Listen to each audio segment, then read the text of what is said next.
for a little bit. We gave him his time. But the most important thing is tonight. They could have FaceTime tonight. They needed to have FaceTime on the water. And, this is the most important. Let's say, Mr. Frentress, how you doing, buddy?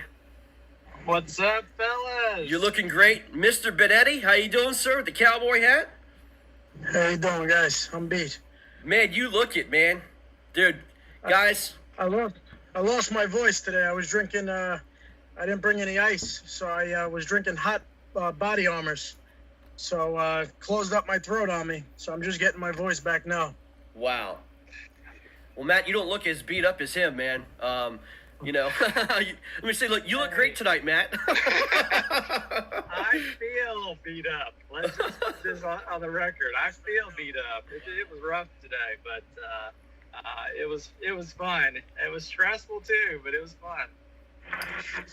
Guys, I'm gonna say, man, this is. I mean, I kind of feel bad because I didn't realize when we first started this thing that this grind. I mean, it's almost to the point to where, I mean, I don't know what to say. It's like, it's like boot camp or something. You know what I mean? I don't want to compare it to that because, those guys put their lives on the line and everything else. But, I don't want to minimize what they do for our country. But you guys have been through every condition, outdoors, I mean, everything you can think of. The heat, the rain, the storms. I mean, look at back from the very first lines in that you guys did. I mean, guys, you put it all on the line.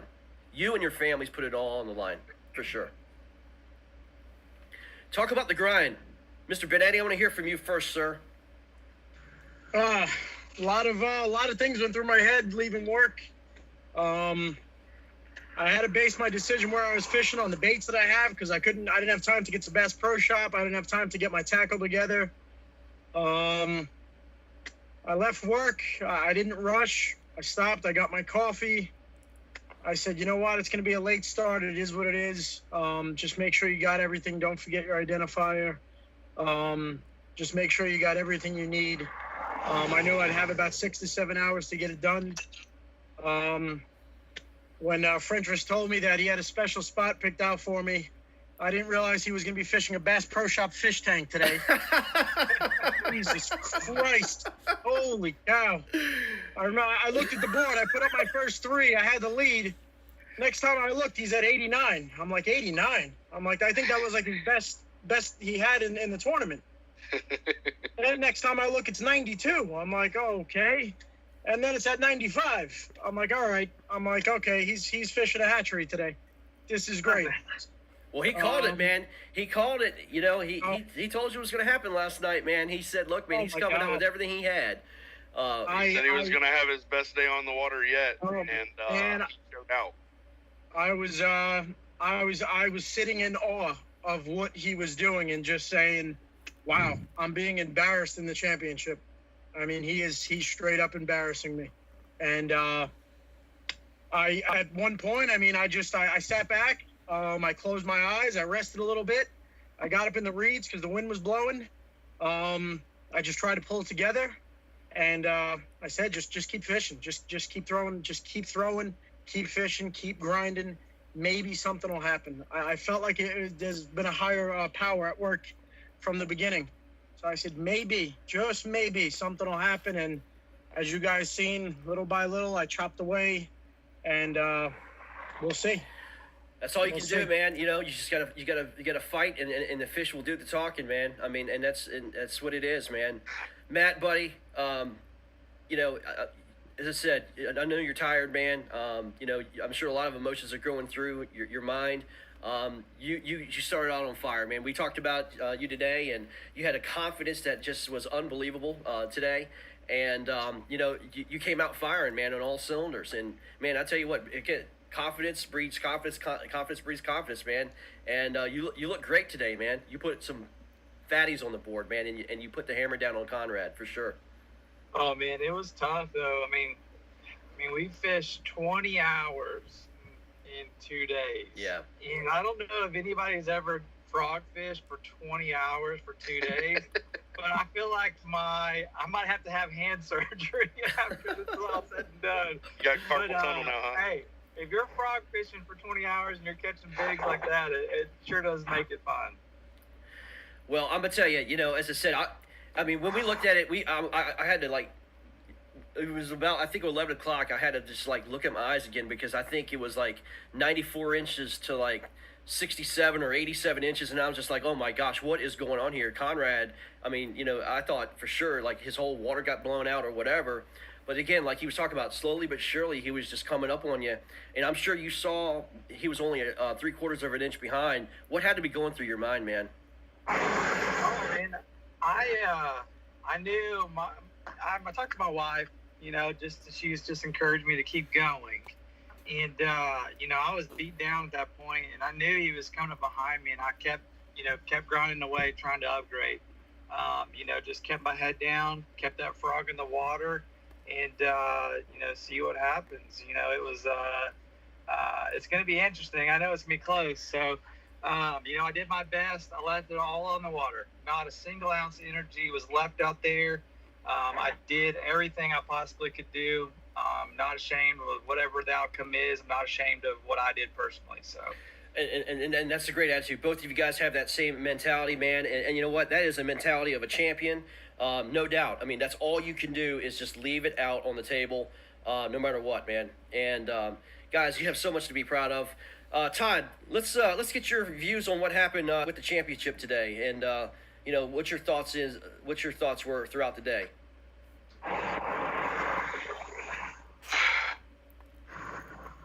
A championship is supposed to be your two best anglers battling it out,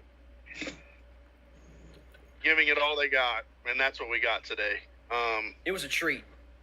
We had our two best anglers that were in our April event make it to the championship. And, it was awesome. It was a treat to watch. I went live, I think it was somewhere around maybe 2:30. And I got on, do some filler, do some just live updates for you guys. And we went live. Matt Frentress had 95 1/4. Conrad had 85 1/4, and it was a 10-inch lead, and my mind was blown. I kept reminding everybody, Conrad had a couple of small fish. I think he had a 14 1/4, a 16 1/2. I'm not sure what the other fish was, but you had 3 fish that were easily upgradable on the waters that you were fishing, in my opinion. And I reminded everybody, even though we've got a 10-inch deficit going into these final couple of hours for these anglers, Conrad can make a charge. And I went back and I looked at Matt. Matt had, I think, maybe 2 17 1/2s maybe were your smalls. And I said, those were upgradable, based on the water that you're fishing, maybe to get up into 18 1/4, or upper 17s, and just a 1/4 of an inch might call this whole thing. I don't know the final results. I've not seen them.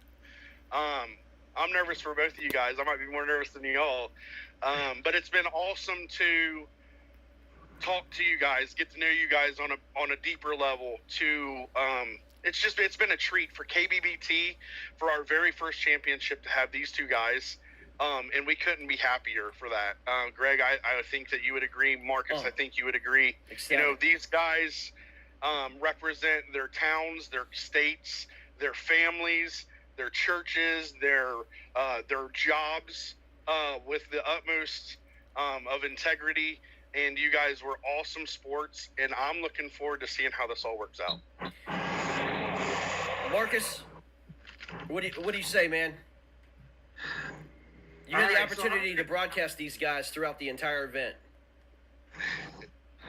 Yeah, so I'll talk about that real quick, and then I'll talk about my opinion of the championship today.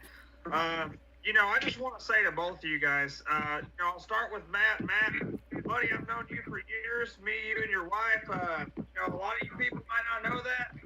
Matt put me on a weight loss program that changed my whole life.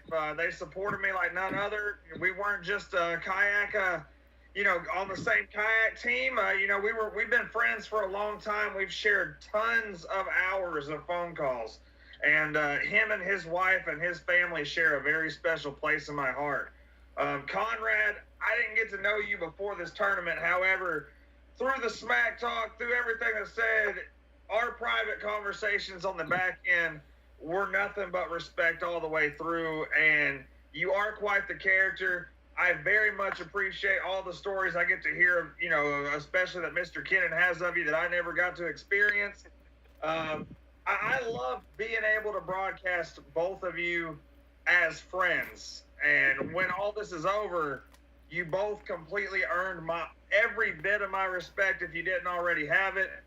And I can't wait till the next time I get to broadcast both of you. I hope that Texas lets me do some broadcasting in the regionals. I hope the Mid-Atlantic or wherever Florida is lets me do some some broadcasting.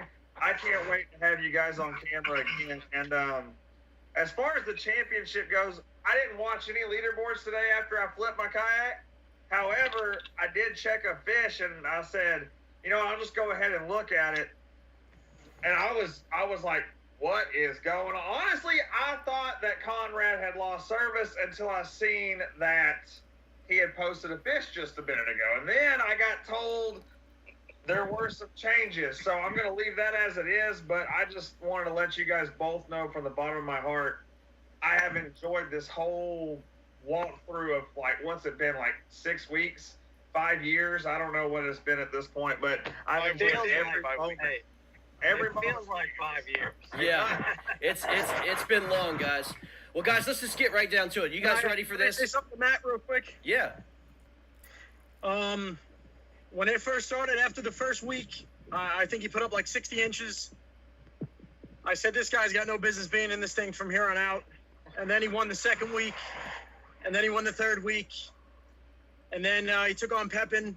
And I said, all right, if I could survive Kennan, it'll be me and Pepin in the finals. And I survived Kennan. And here's Mr. Frentrist. I mean, you pushed me more than I could have been pushed by anybody. I mean, you made me do things that I didn't want to do, but I had to because of what you did today. So I just want to thank you. And however this turns out, man, thank you. Thank you. Well, guys, thanks, man. Yeah. You challenged me a lot too. It made things very interesting going into this championship matchup. I can't tell you the thoughts that were running through my head last night, wondering if I needed to make a change or a change of legs or just stick with what I've been doing and just know that those big fish are there and that they're going to eat. And knowing how many inches you've been putting up, it definitely plays mind games. And this whole tournament has played mind games with me from the very beginning. So, heck, I might need a therapist when it's all said and done, but hey, it's been fun. That's all right. Greg, if I can say one last thing, you guys pushed each other to give each other's best, and we all know, and everybody watching knows you guys gave it your all. And like I said, over and over again, it's been a treat. It's been a pleasure. And whoever the winner is, congratulations. And whoever got second place, hell of a tournament. Guys, we've made the executive decision. We are making an announcement tonight. If you have any sort of professional trophy, it's always named after somebody special. You have the Stanley Cup. You have the Vince Lombardi Trophy. You have the Heisman Trophy. We have decided as KBBT, the Champions Trophy is going to be named after somebody special. Before I make the champion announcement, I want to let you know that we have decided to name our trophy the Rodney Kinnan Award for KBBT. Oh, wow. The winner is going to get the Rodney Kinnan Award from here on in for KBBT out of respect for our good friend. Wow. Yeah, that is too cool, guys. Beautiful. So without further ado, the KBBT champion, the Rodney Kinnan Award winner, goes to Mr. Conrad Benetti. Conrad Oh my- Benetti wins the championship at the last hour. He takes out Matt Frentress 97 inches to 95 and a quarter inches. Wow. Unbelievable. The last best did it. Conrad, congratulations. Matt, congratulations, man. Awesome job, guys. Conrad, Unbelievable. amazing job, brother. Conrad, Matt, buddy, thank you, man. Thank you. Way to That's all come I can back, say. is man. Thank you. you Holy are cow. the Rodney Kinnon Award winner. Congratulations. Oh my God, that means so much to me, guys. You have no idea. Holy cow. You are our first Oh, man, champion. If I cry, man, KBN's gonna kill me, so I'm fighting tears back. Just do it, man. You know, grown men Oh, cry. bro. I'm fighting it back, man. KBN will tear me apart tomorrow. I'm fighting already been allergies called over here myself. I've been called a homo too many times already. If I start crying, forget about it.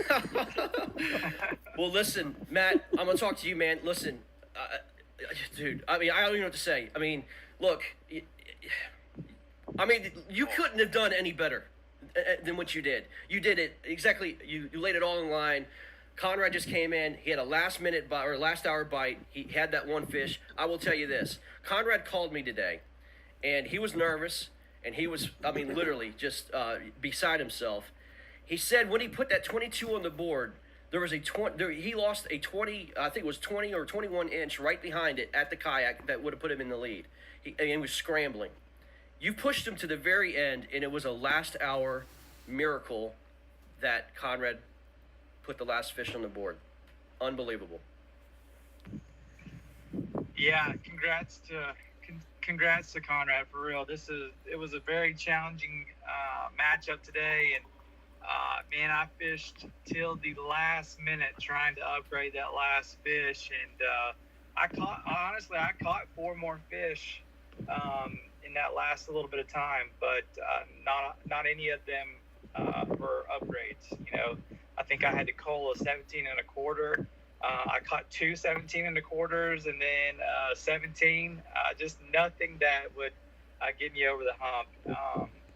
I had one fish that kept swirling on a frog. Ugh. And I missed her twice today, and she was every bit of probably, I'm gonna guess probably between 6 and 7 pounds. And I spent the last little bit of time, you know, leaving her alone and coming back and trying to get her again. And she hit one more time in that last hour. Wow. But for whatever reason, she just was not eating it. I think she might have been on a bed or something. But because all the rest of the fish I caught today they were choking that frog all the way down. So, I'm proud of what I did. Yeah, man. I did, gave it my all, and I wanted to say a big thanks to you guys for putting this on. It's definitely, challenged me as an angler, and also helped me realize that, hey, I can hang with anybody No doubt. in the country, Yes, you and can. go head to head with them. And so I'm proud of that. But also at the same time, there's a lot of people that helped me, help me along the way. First of all, my dad and my brother-in-law went fishing with me just about every weekend, and helping me unload and load the kayaks, and Giving you a little just kinda massage. encouraging me on the water. Yeah. And then also my family, friends and family back home, especially my wife, and all the support that I've gotten this whole time. It's just been unreal. It was crazy last night, and then this morning my phone was constantly being blown up with messages and text messages. And there was one point today I was trying to take a picture of a fish that was, didn't want to cooperate, and I had people texting me and calling me, and it was messing me up trying to take the picture. Oh, man. That's Same thing here. Oh, that's hilarious, man. What, as I said, dude, you're unbelievably classy. Your name is forever etched in Texas history, bass fishing history. There's no doubt about it, man. As I said, you've made yourself a name, and it's a great name. It's unbelievable. The amount of support that you got throughout this was incredible. So, congratulations, man. Great job. And we're proud of you, man, for what you did in your pure class, man. Yeah, thanks. I really appreciate it. And Conrad, congrats, man. Thank you, man. Appreciate Conrad, it. Conrad, Thank you. buddy, congratulations, man. I don't know what to say, man. You know, there's something special about a guy who can talk the talk and walk the walk. You taken punishment, man. Punishment throughout, and you know, you had a lot of haters out there. And the only thing I told you to do, man, I called you about a week ago, and I said, look, man, you got to let your fishing do the talking, and everything else is going to settle down from there. And we also talked about you do represent more than just yourself. You represent kayak bass fishing. And I'm going to tell you something, man. No one can say that you can't fish. No one now cannot say that they don't have any respect for you, because I'll be telling you why. There is not a hunting hole that you fish. You fish 7 different spots throughout this entire event. You didn't have just one spot that you kept on hammering. You had to change and change and change and change and change.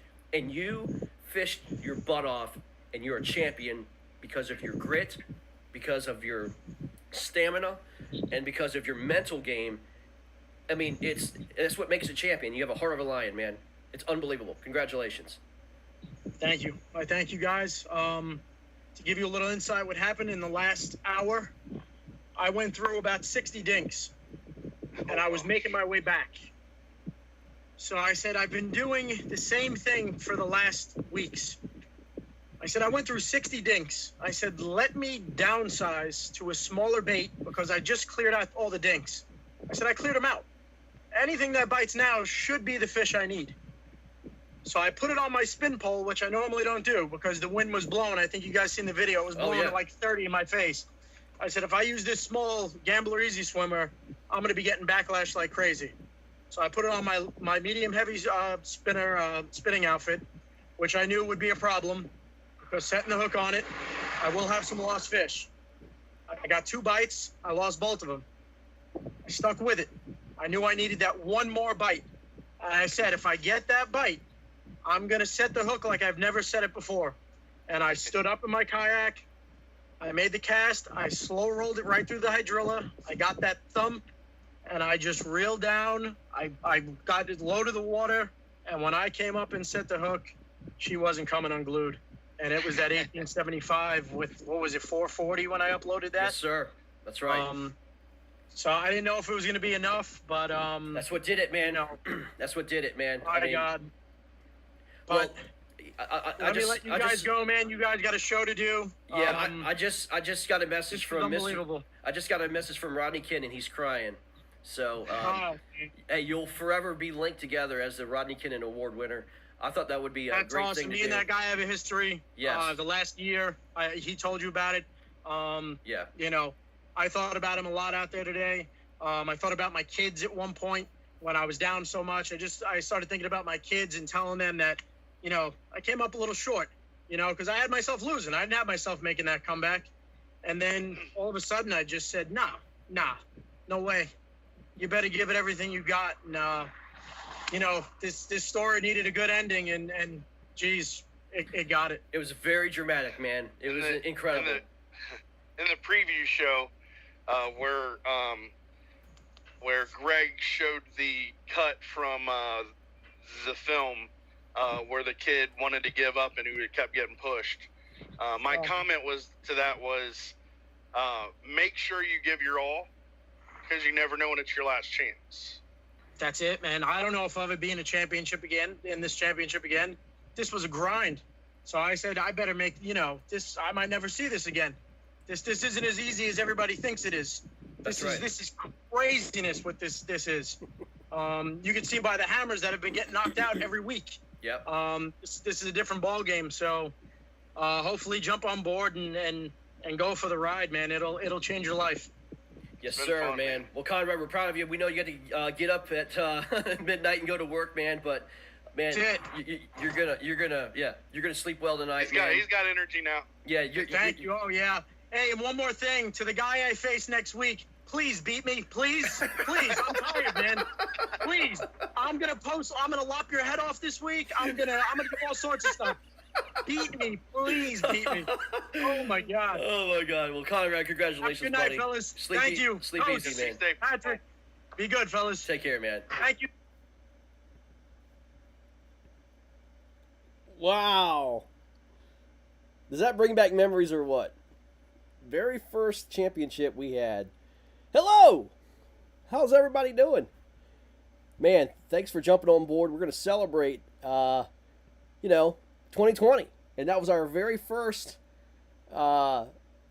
championship broadcast where Conrad Minetti wound up winning. And, man, we're so glad that you're here tonight. Let's just have a good time. Listen, there's no preconceived notions here. We're just going to just talk fishing, reminisce about 2020, our very first year at KBBT. And come on board with us. There's a link in the description. I put it in the chat. And then also, if you go to the KBBT page, I posted a separate link. Come on board. Grab a beverage of your choice. And we're going to talk and reminisce about a great year. A very difficult year, but a rewarding year. And we're glad that you're a part here tonight. Listen, if you just want to come on and talk fishing, come on with us. And we're so glad that you're here. And Bobby Morin, how are you, sir? What's going on, gentlemen? Happy New Year, my friend. Yeah, I remember that broadcast. Isn't it crazy? That was we're going. Yes. That was crazy. And man, that was it seemed so long ago. And man, we still don't know what the heck we're doing. It looks so immature. It was so bad. It was so bad. Especially it wasn't that bad. Yeah, especially Not with like Skype. Hey Jerry, how are you, man? Take your mute button off. There we go. Take your mute off, and as I say, come on board with us, man. We're gonna have a good time. But man, that was. I mean, honestly, that was the first time I've seen that video since. He's still muted. Yeah, he's still muted. Yeah. There we go. Yeah, There we go. You're good. But that was the first time I've seen that video really since the championship, man. T. Hey, how's it going, Hey, Bobby? Jerry, how you doing, buddy? Great. Good, man. Good. How's fishing been? Or locked her up? Hey. Well, I ain't been getting to go out much since that last bracket. Yeah, it's been miserably cold here. That's why I'm going to Florida next month. I can't stand this cold crap, man. I'm getting too old for this crap. Yeah. But yeah, man. Man, I tell you, that was something else. Just kind of reminiscing. No, come on, be honest. That ain't why you come to Florida. You come to Florida to get on some of these hogs. Oh yeah, no doubt, no doubt. They ain't around here in Virginia. There's no doubt about that. But so I thought it'd be good just kind of sit back and talk about the first couple tournaments that we did, and really just kind of reminisce a little bit about what all took place. And the very first bracket that we put together and how KBBT came about was COVID obviously hit us, and all the live events were shutting down. It was like one after another, and I remember going to the Hobie BOS. I went to Lake Seminole, and I think it was in February, and things were just starting to surface with the COVID, and everyone's kind of playing that off. I had a miserable time at Seminole. I'm telling you, I broke 2 drives, busted a hole in my kayak. I mean, got stuck on a got stuck on a log, and other guys are getting stuck on logs and so on and so forth. But it was a terrible time, terrible tournament for me. Just couldn't get on fish, but it was so awesome to be able to even put a line in the water in February. I had a great time, even though with all the misery and everything else that took place.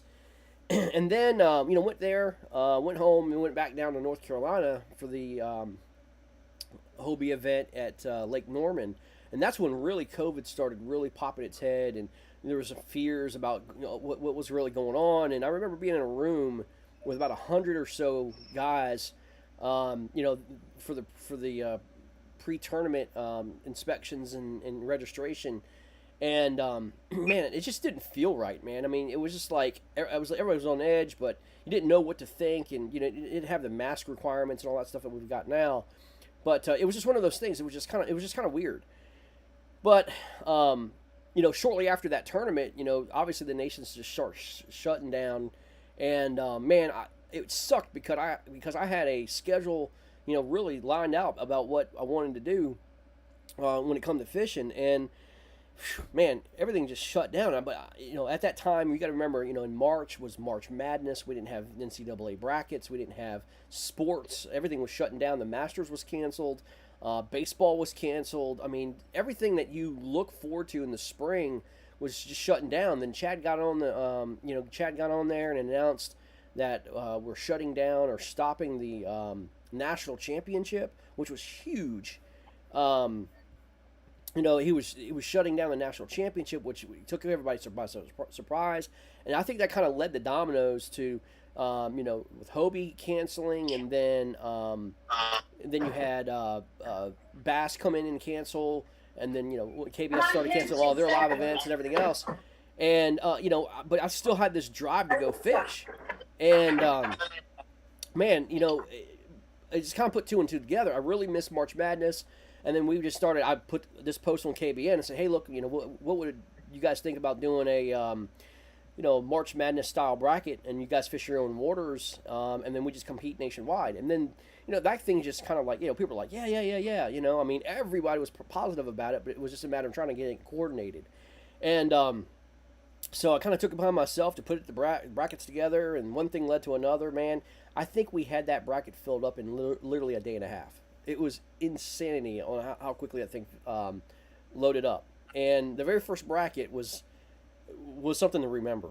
And I remember, I think it was the very first round, or if not the first round, it was the second round, where we were getting guys from Texas and Florida, and I was seeing numbers I've never seen before, in terms of fish being caught. And I remember specifically, literally almost choking on a piece of pizza or something I was eating, when Brian Pierce threw a 11-pound monster on the board. I mean, 11-pounder, that came off out of Texas. And I'm like, holy moly. I said, I honestly, God, I've never been in a tournament where I've ever seen an 11-pound fish get caught. Now, I've seen, like, fish get caught, like on recreationally, but not in a tournament. And, man, I mean, or being a part of it. And I remember our very first tournament when we started, and I was going against this guy right here, Matt Linzeman. And we became instant buds because we were talking so much trash about what we were going to do. And, I didn't know Matt worth nothing. And Matt was talking trash. I was like, oh, my God, finally, somebody gets this. And, when the day came when me and Matt faced each other, I think it was on a Sunday, we bombed so bad. We were the biggest trash talkers, and one fish won it. One freaking fish won that round between me and Matt. And I'll tell you what, man, I knew right then that this was going to be a ridiculous grind, man. It was, if one fish can win a freaking tournament, dude, this was going to be a grind, and it just took off. I remember, just coming on and doing all that stuff, man. And it was a blast, man. It was a blast. I'll tell you, our video exchanges were pretty awesome. I remember you had posted a video or posted a fish, and I'm like, oh, no, not today. I hauled an hour and 15 minutes, hour and 20 minutes south. Hey, Greg. Yeah. Freaking posted 3 videos of fish. I'm like, Greg, it's gonna take more than one, buddy. I know, man. I know. I went into game day thinking, easy. Wah. It was not so much. It was crazy. I remember the last hour, man, of that tournament, and I was so mad because I literally traveled 13 miles and tried to get a freaking fish on the board and just could not do it. And I remember you calling in to Marcus, and you're like, it was like you were calling in to Marcus, and you're like, did Greg catch a fish? And then you threw a 20-incher on the board, and I was like, oh my God, it was just insane. But it was so much freaking fun, man. But I knew then we had something a little special, but it really wasn't until I knew that something was really special when Brian Pierce caught an 11-pound bass and still lost. Still lost. I mean, you catch an 11-pound bass, you know, in usually in any tournament, you pretty much are going to be like top 5.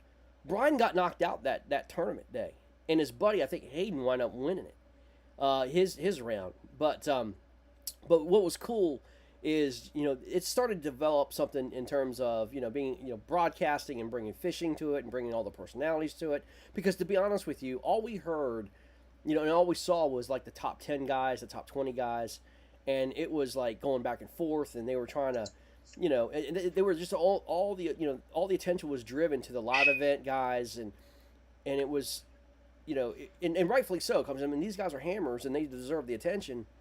But one thing that KBBT did was it brought this sense of, you know, of guys being able to fish in their own areas and showcasing, you know, their own waters. And I remember like Jonathan Pepin, and I was like, who's this Jonathan Pepin guy? It was like this Youper, you know, just plains Youper, and it was like this, it reminded me of like a lumberjack guy, you know.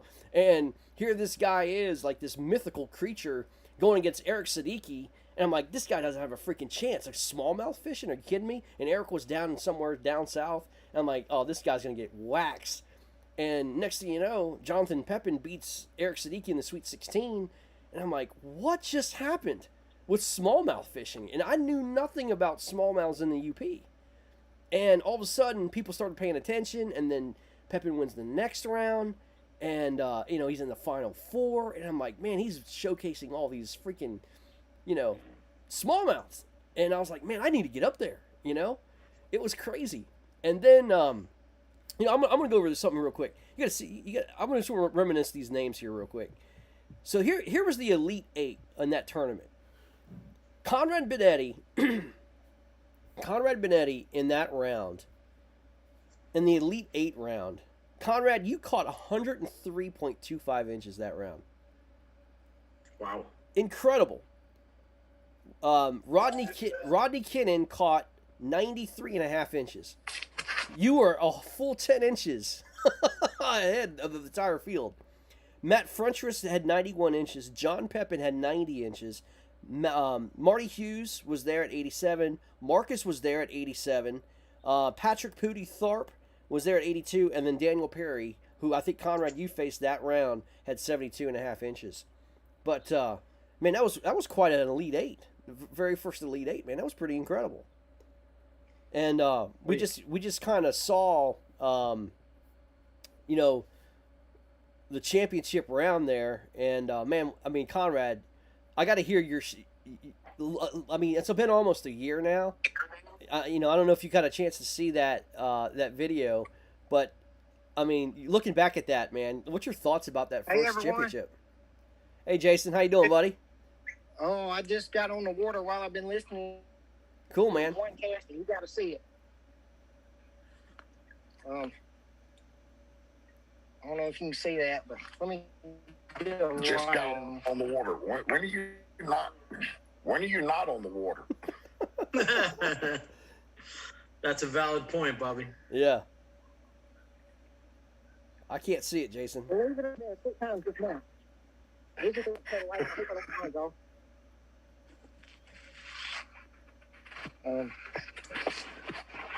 Put on that. Oh my goodness. First, yeah. Let me cut this lap back on. Good Lord. Yeah, I should have saved this one for. Hey, is Jason? Oh, look, he's catching bait. Video. No, that's not bait, dude. That's a big bass, dude. It looks like a red crankbait. It sounds like a crankbait. Yeah, a little fire crawl crankbait. But Conrad, what? Looking back at that video, man. Looking back at that, I don't know how long it's been since you've seen it, but give us your thoughts about the very first tournament, dude. I mean, I watch that every day when I wake up, man. So, I believe it. Yeah, I know word for word of that. Yeah, I know word for word of that whole video. So, but it's always cool watching it again. You know, no, that was cool, man. Brought back a lot of memories. You know, just a hell of a day, man. I mean, he had such a crazy lead and just the battle back, and it was an unbelievable day. How it all ended, and leading up to that, you know what I mean? The with all the crazy stuff with KBN that was going on. Oh, yeah, man. And you know, it needed a storybook movie type of ending, and it got it. You know what I mean? Yeah, So man. it I was mean, cool. do you recall like the physical part of that? I mean, like the struggle it was. I mean, you look like you were completely dehydrated and just absolutely whipped. Yeah. Oh, yeah. Winds were blowing. Like, it was one of those typical 30, 35 mile an hour winds in your face type days. And just, you know, being down by so many inches and just battling and paddling for miles and miles and just trying to make the right decisions, you know, just trying to make, you know, the smart decision to win the thing and battle the conditions as well. And then after doing week after week after week, you're dead by that point, you know? Yeah. And you know, you throw my job in with my hours and stuff. So the whole thing was just, yeah, I was pretty beat by that point, you know?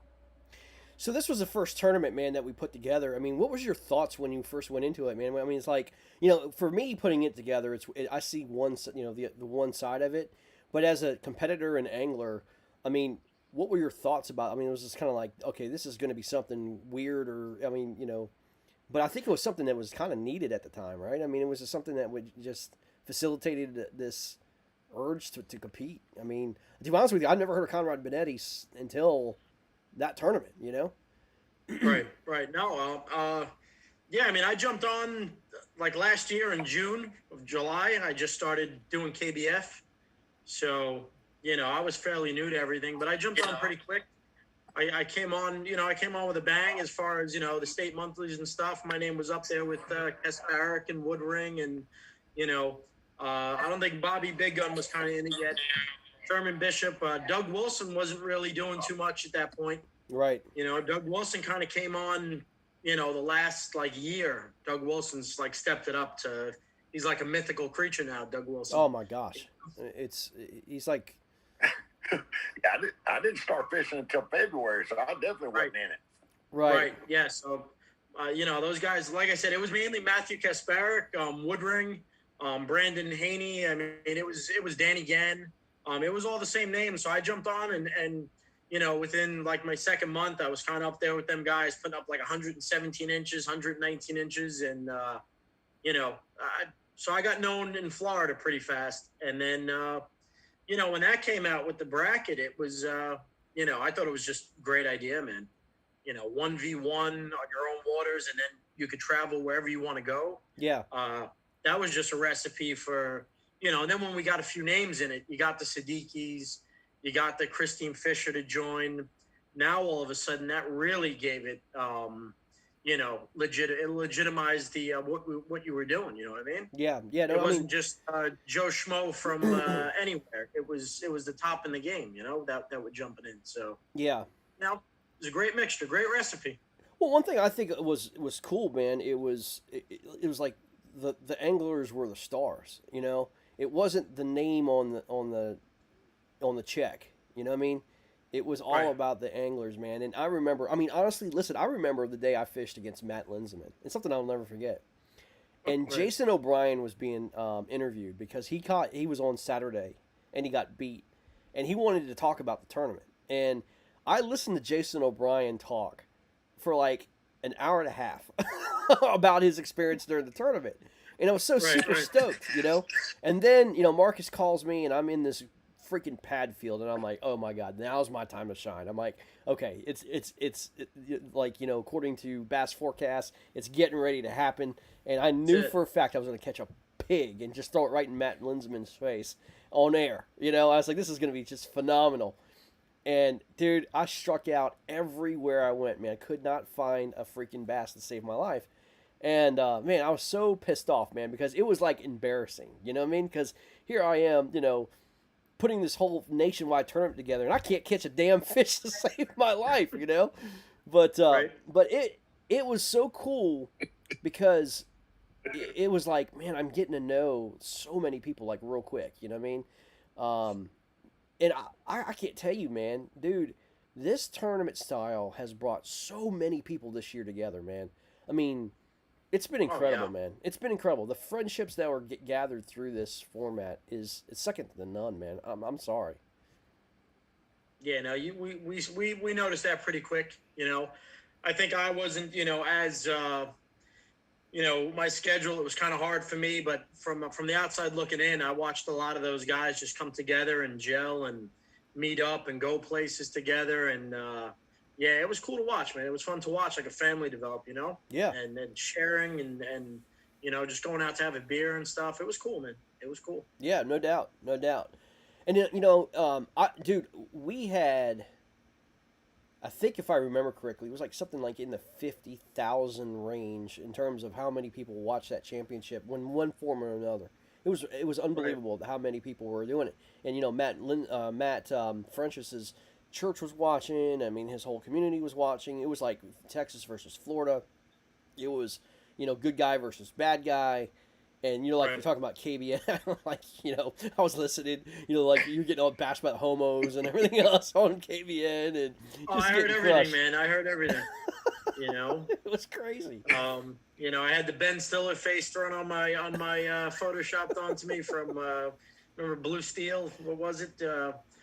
Where he's the model. I mean, I had it all thrown at me. Oh, and it yeah, was all man. fun. It was great. Oh, it was yeah. great. It was fun. We all laughed. We had a good time about it. But when it came down to the fishing, there was a lot of guys who were hoping I lost. You know what I mean? Oh, I mean that's why they And, tuned in. I mean, let's just be honest. They wanted to see. I mean, the comments that were just getting through that video was like, oh my god, they tuned in to see the monster lose. You know what I mean? Right.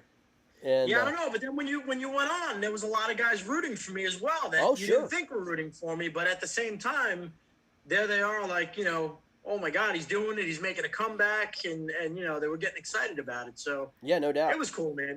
It was cool how it played out, and I said not because I was involved with it, but I don't know if it could ever be emulated the way it went down. You know, I, I agree. I mean, it was like this. It was like this perfect celebration of the very first tournament because that's when we announced that Rodney Kinnan was going to be the Rodney Kinnan Award winner.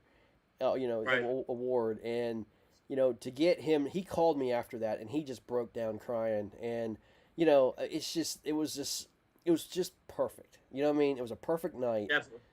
About the Yep. drama and everything that occurred throughout that, and it just brought so much attention, honestly, to KBBT. Now, here's the deal. There's talk out there about KBBT is going to be this one-hit wonder, and it's just going to be lasting this 1 year, and all this other stuff. Right. I got a little secret for y'all. Okay, here's the deal. KBBT is not focused so much on the tournament angler per se. We like to fish, and I'm more out there having fun than anything else, traveling around fishing tournaments and stuff. But I'm going to give you a little secret on the numbers here. If you take KBF's numbers of 40,000 members that they have, okay, only about 18% of those actually fish tournaments. Okay? I mean, in any shape, form, or fashion. So that's about basically, let's say it's 6,000 to 8,000 people nationwide. It includes local clubs, includes national level tournaments and stuff like that. But how many of those truly go around the country traveling and fish these big events like Bass and Hobie and KBF trail events and stuff like that? Guys, I'm going to tell you something. It's not a lot, okay? It's not. You're maybe talking about, let's say it's 500. It's like traveling. They're willing to travel and go from place to place to place, and that's out of 40,000 kayak fishermen. Okay. Now, look, we want those guys to fish our tournaments, but what about the rest of the 40,000 anglers out there that can't travel, or that just don't have the ability to travel, but they want to compete? Right. And they want to show their waters off nationwide, and that's who we're about. You know what I mean? Now, you guys are not going to live off your winnings, or you're not going to be living off and trying to make this your lifestyle or anything like that. But KBBT in itself, I'm a hippie. say what? I said I'm gonna become a hippie. Yeah. I'm gonna live off my balls. But I mean, to be honest with you, I mean, look, this is a reason you're making decent money on your investment if you make it through. You get to stay home, and you don't have the travel expenses of guys. I'm gonna be honest with you. I looked at my travel expenses when I did travel. Like when I went down to Chickamauga, and I looked at my travel expenses, my tournament entry fees, and then what I won back, it's a joke. I mean, it's a joke. You know, I mean, I bought a camper to help alleviate some of the hotel fees and stuff like that. But let me tell you something: if you broke even this year on your fishing, congratulations, you did about better than 80% of the folks out there. You know what I mean? Right.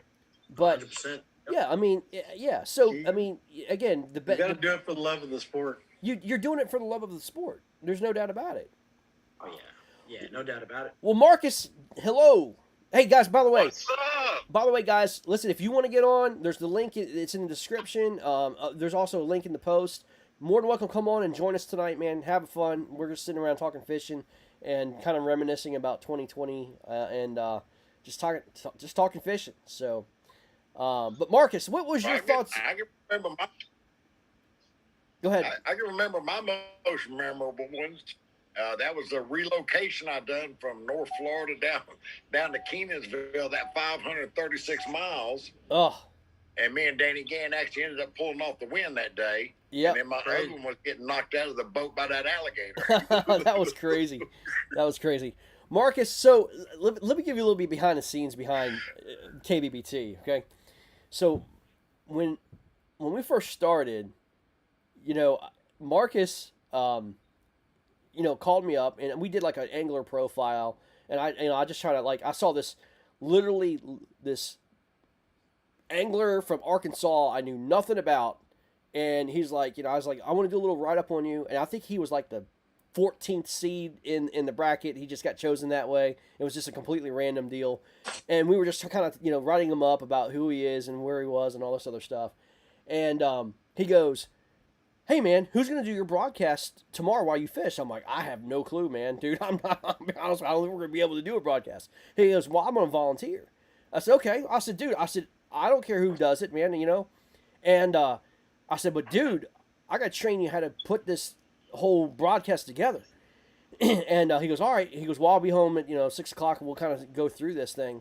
9 o'clock. Yeah, it was 9 o'clock. It was 9 o'clock. You're right. It was 9 I o'clock. remember that. That's right. And I was like, okay. I mean, I'll spend as much time as I can, but I had to be on the water by 6 a.m. that next day, and I literally gave him the instructions within 30 minutes or 34 minutes, whatever it was. He got it down the very first time, puts it together, gets on live, and knocks it out of the park. I mean, it was like, what the heck just happened? It was incredible. And the enthusiasm. I mean, I remember Marcus he was nervous, I can tell in the very beginning. But, dude, it just took off, dude. Come on, Greg. You know how big Marcus' head going to be now? But I'm telling you the truth. Because I got so many comments about it the next day. He has done a phenomenal job.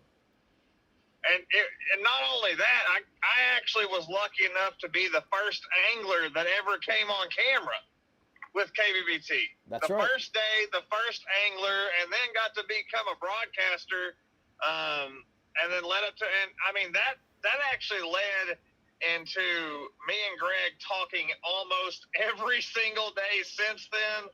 I mean, a great friendship, a great business partnership.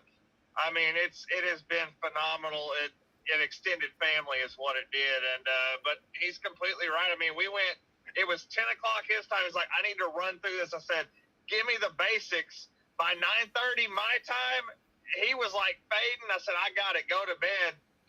Get up the next morning after fishing all day. We had a full day broadcast. I remember Greg calling me. He goes, did you just broadcast the entire day? I was like, yeah. He goes, are you tired? I was like, I'm going to take a nap right now. Oh yeah, but one thing led to another, and it went flawless. And then we got Todd involved. Todd was a major part of the analytical portion of the broadcast, and he just jumped on board, wanting to help out.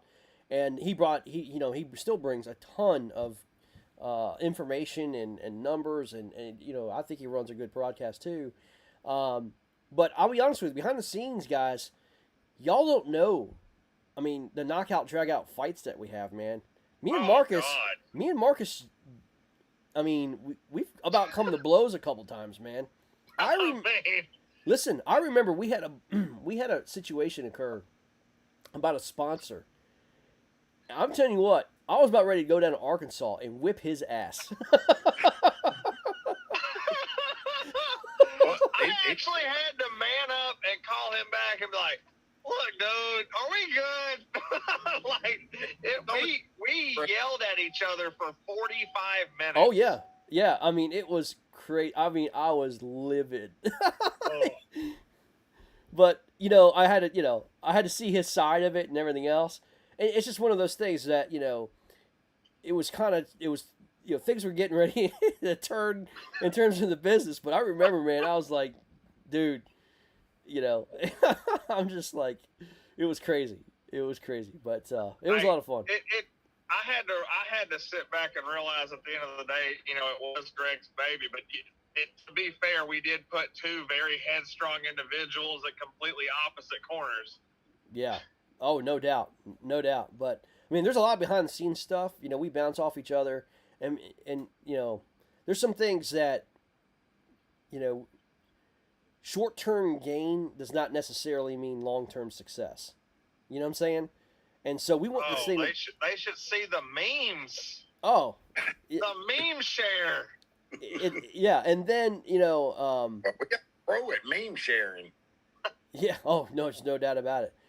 But I want an award for that. But and look, we've made a ton of mistakes too, man. We've learned a lot, and we're still making mistakes. I mean, there's no doubt about it. But we've learned so much. We've learned to say no, and I think that's the big key in business is learning to say no and not jumping in on so-called opportunities. And we've had to say no to a ton of people about different things, and it's kind of like there's got to be this give and take situation. You know what I mean? We were so quick to do these things and get our name out and all this other stuff, but we don't want to be a part of some stuff that we've been asked to do and all this other stuff, and I just don't think it was healthy for us. But always bumps in the road on anything. Always bumps. Trust me. Drive to Kenansville, you'll find all them bumps. Oh, I know. Oh, yeah. I mean, think about it. How many times in life are you told, well, one person ruined it all, and that's why we have this rule now? Well, hey, we got catfished by a sponsor. It happens. We had to take a step back and realize this might not be the best direction we're headed in. And, Greg nailed it out of the park with what, he put down on a firm line, and all the rest of us were like, that's exactly how it needs to go without argument, because one person, changed it. But we were new. We had to learn, and that's exactly what happened. Yeah. And one thing I've learned too in business too, you don't do things out of spite just to prove people wrong. That's my biggest problem. You know what I mean? Is proving a point and getting yourself into a predicament because somebody said something that may have pissed you off. You know what I mean? Like it's that's where you really get hurt, man. And that's why I kind of before we make major decisions is we kind of talk about it, behind the scenes. And one thing I like about Todd and Marcus is they're not yes men. You know what I'm saying? They'll tell you if it's good or not. You know what I mean? And I could tell in their voice when they start stalling and stuttering, it's not a good idea. You know what I mean? Right. All right. Yeah. Yeah. Yeah, I mean, it's crazy. But, yeah, I can tell. Well, after the Conrad Benetti Championship, we immediately, the next week, go into this 128-man bracket. And it was filled up to the core and still had people on the wait list. They were waiting for people to drop out. We had 12 people drop out of that freaking bracket and filled it up the next day. It was insanity. And we will never do that again.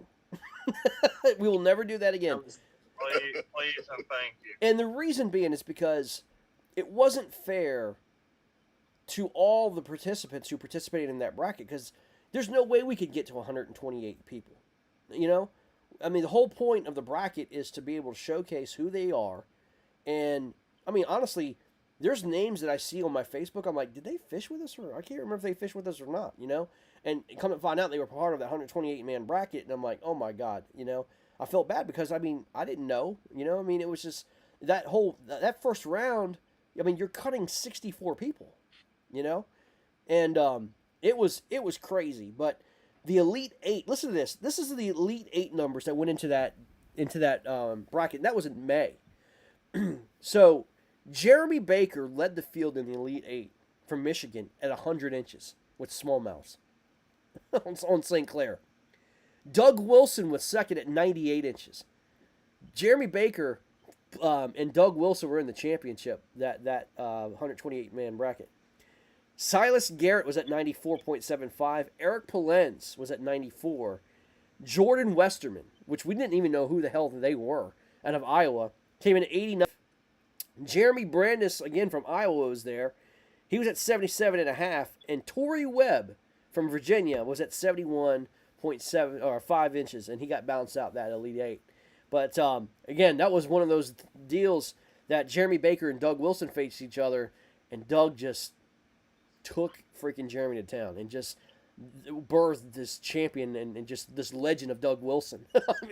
It still goes on, but Doug put on a show, and I think Doug actually wound up having like over 100 inches in that championship. And man, he won. He had 103 or 101, 103 or 101. Yeah. I think he had in the championship.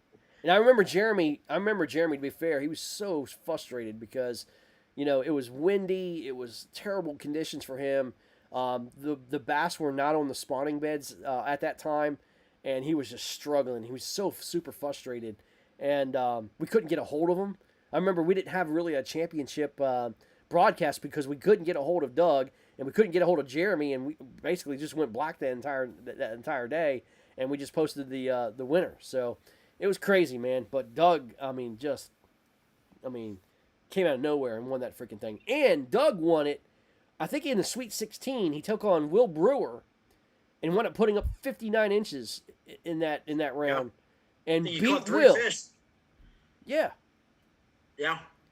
It's crazy. So then after that was the team event. And the team event, you remember these guys. You had A-Team, Smoking Guns, Big Fat Sledgehammers, Starley and Hutch, Hookers for Hire, Frogged Up, and Icky Thumb. All these guys were like facing each other. It's crazy. And the A-Team. Huckleberry and Finn. Yeah, Huckleberry and Finn, yeah. And I only have 7 here, but A-Team took on Smoking Guns, and that's when Bobby was over in Georgia. Him and Danny Gann were the team there, and Bobby had to get from Georgia to Florida. Drove 8 hours? 6, I think it was. No, I was actually just outside of Quincy, Florida, and had to drive 536 miles to get to Kenansville because there was no bite on that lake up there outside of Quincy. Yeah.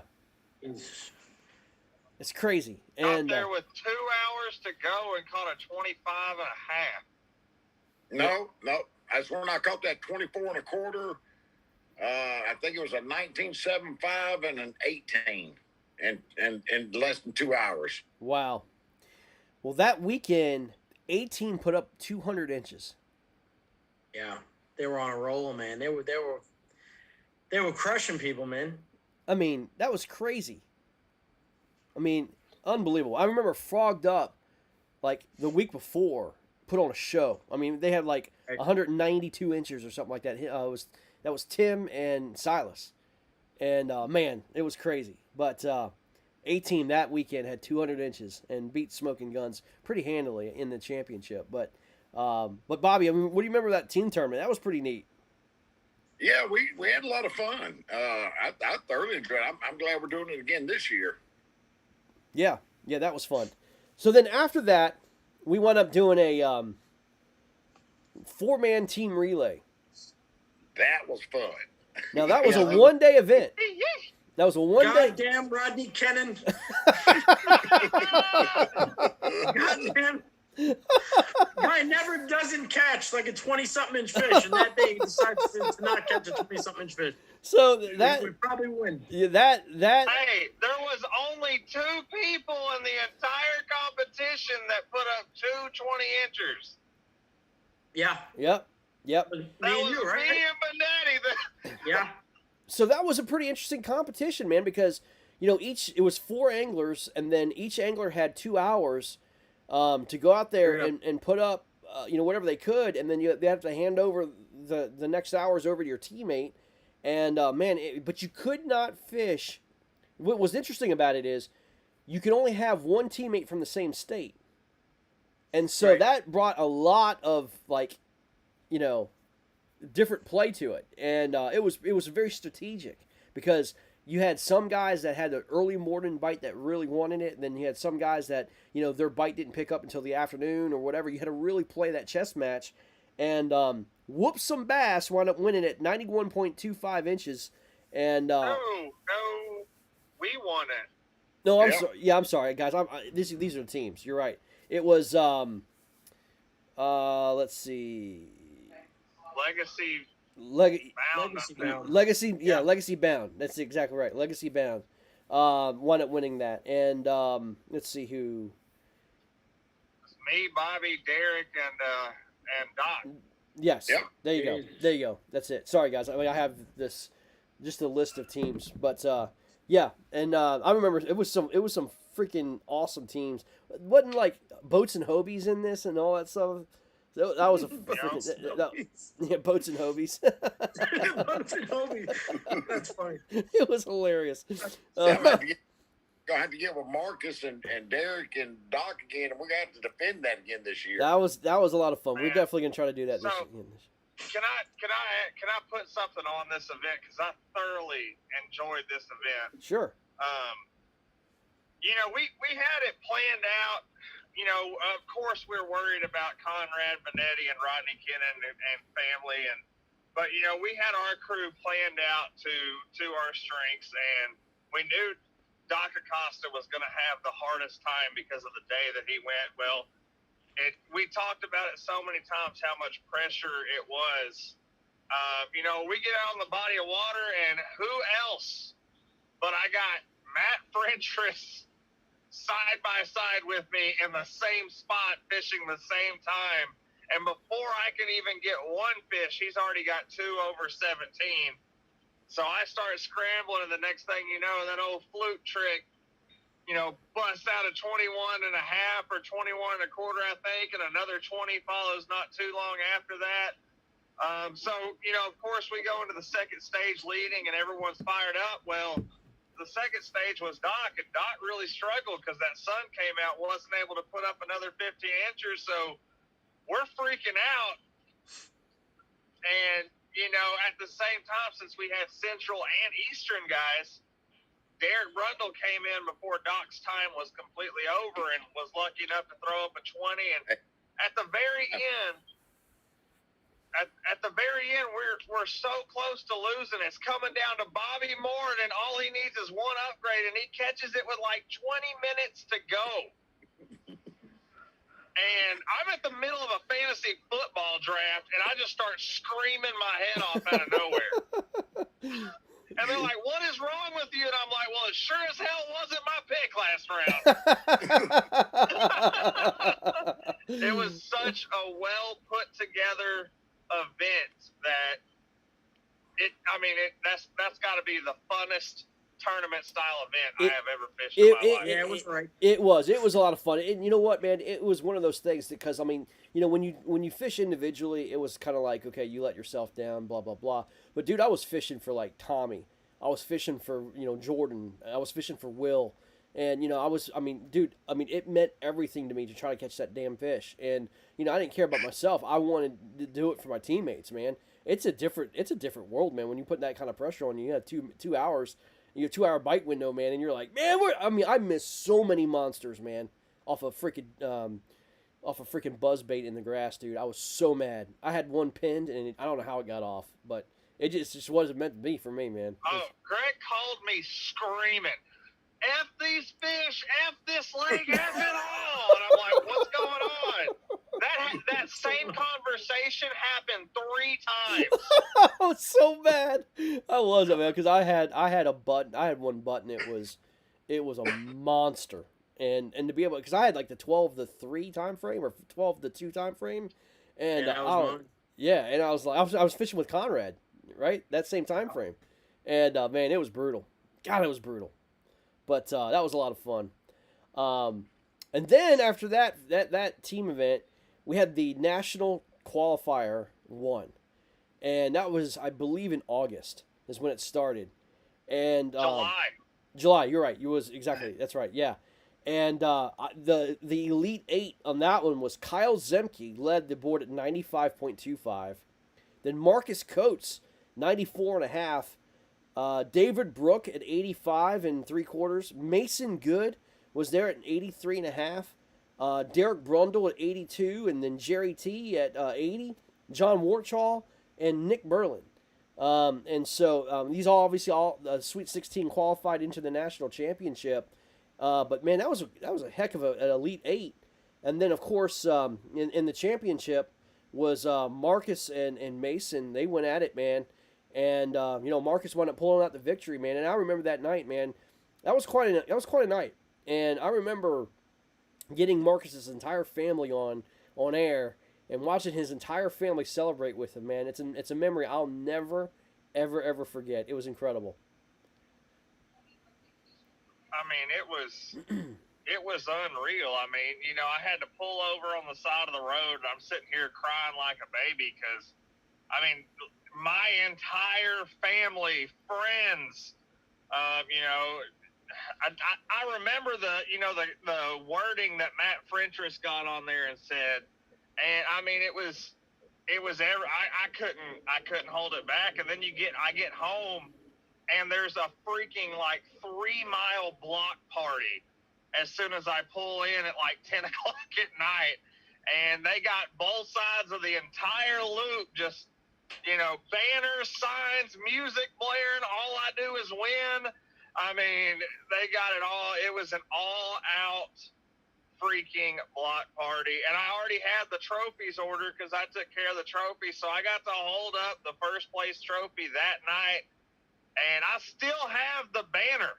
I mean, it's like 30 foot long and everybody signed it. And I still have it. But it's a feeling that you just never forget. Jerry, it was absolutely incredible. You had a great tournament there, man. I mean, you went all the way to the Elite 8. I think Marcus knocked you out that day, but man, talk about that tournament for you, man. Yeah, it was a grind. I got real lucky. I had Bobby Warren first round. Yeah.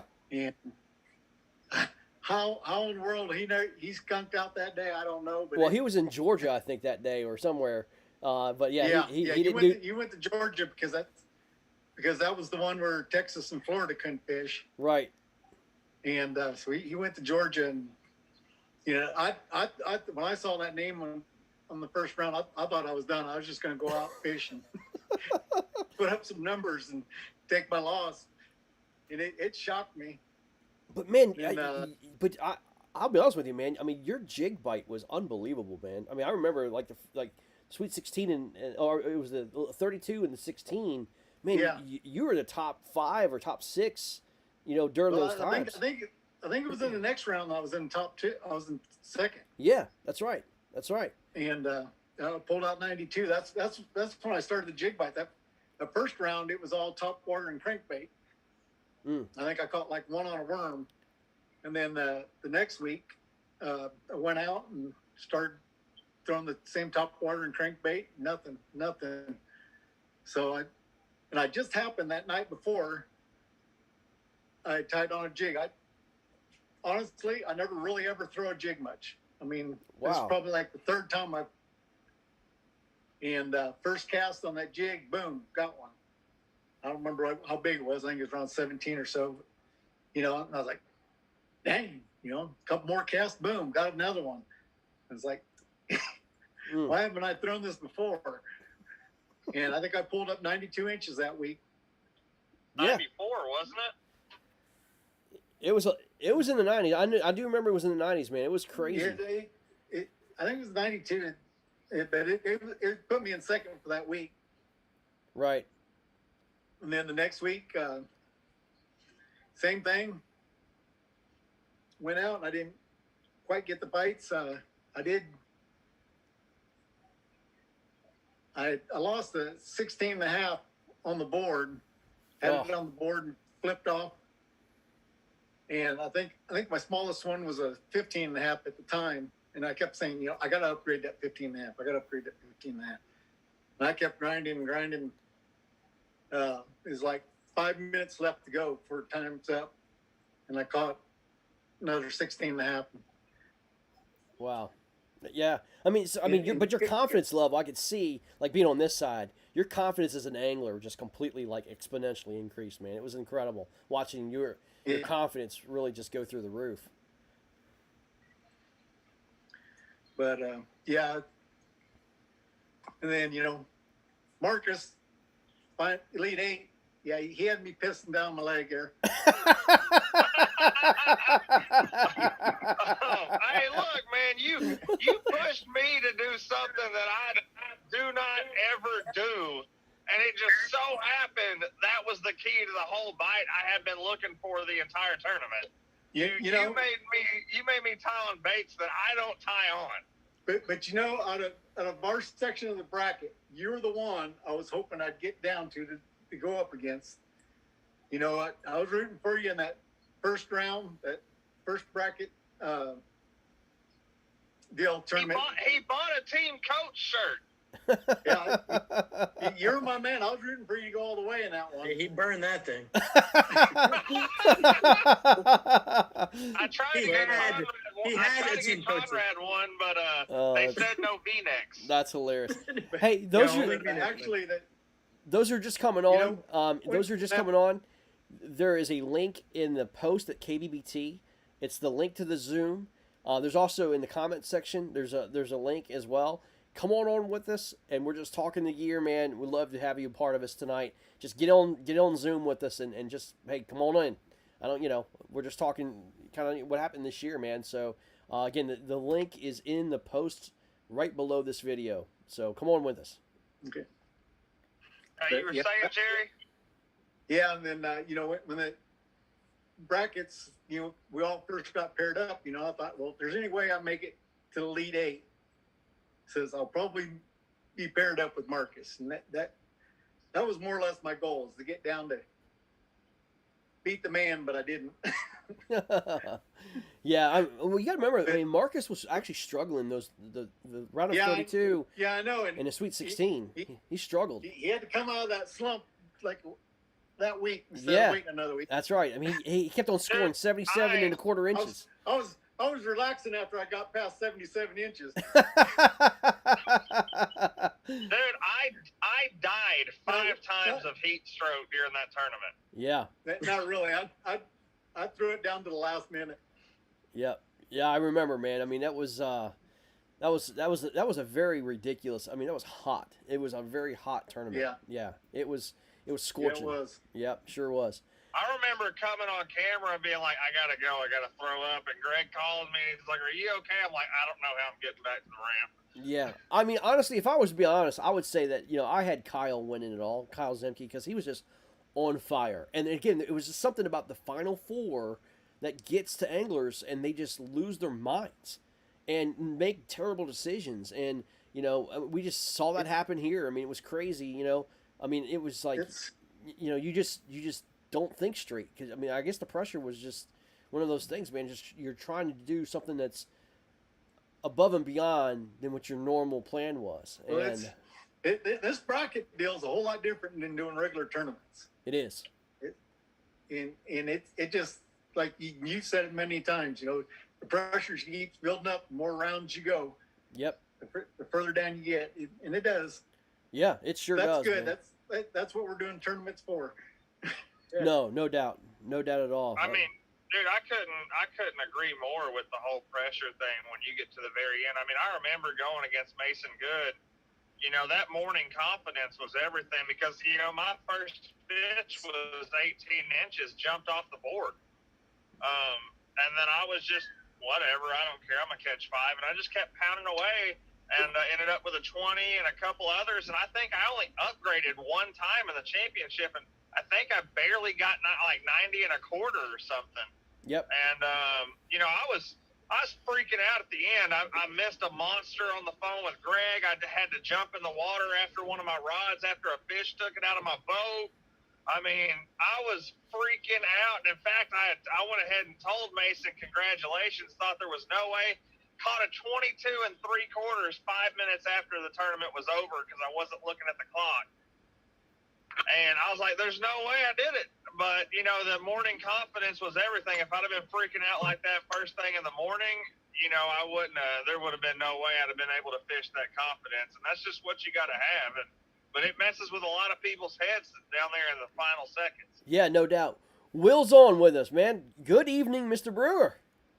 What's up, gents? How y'all doing? What's going on, man? Spike Slayer! Hey, Will. What's up, buddy? What's up, Will? How you doing, bud?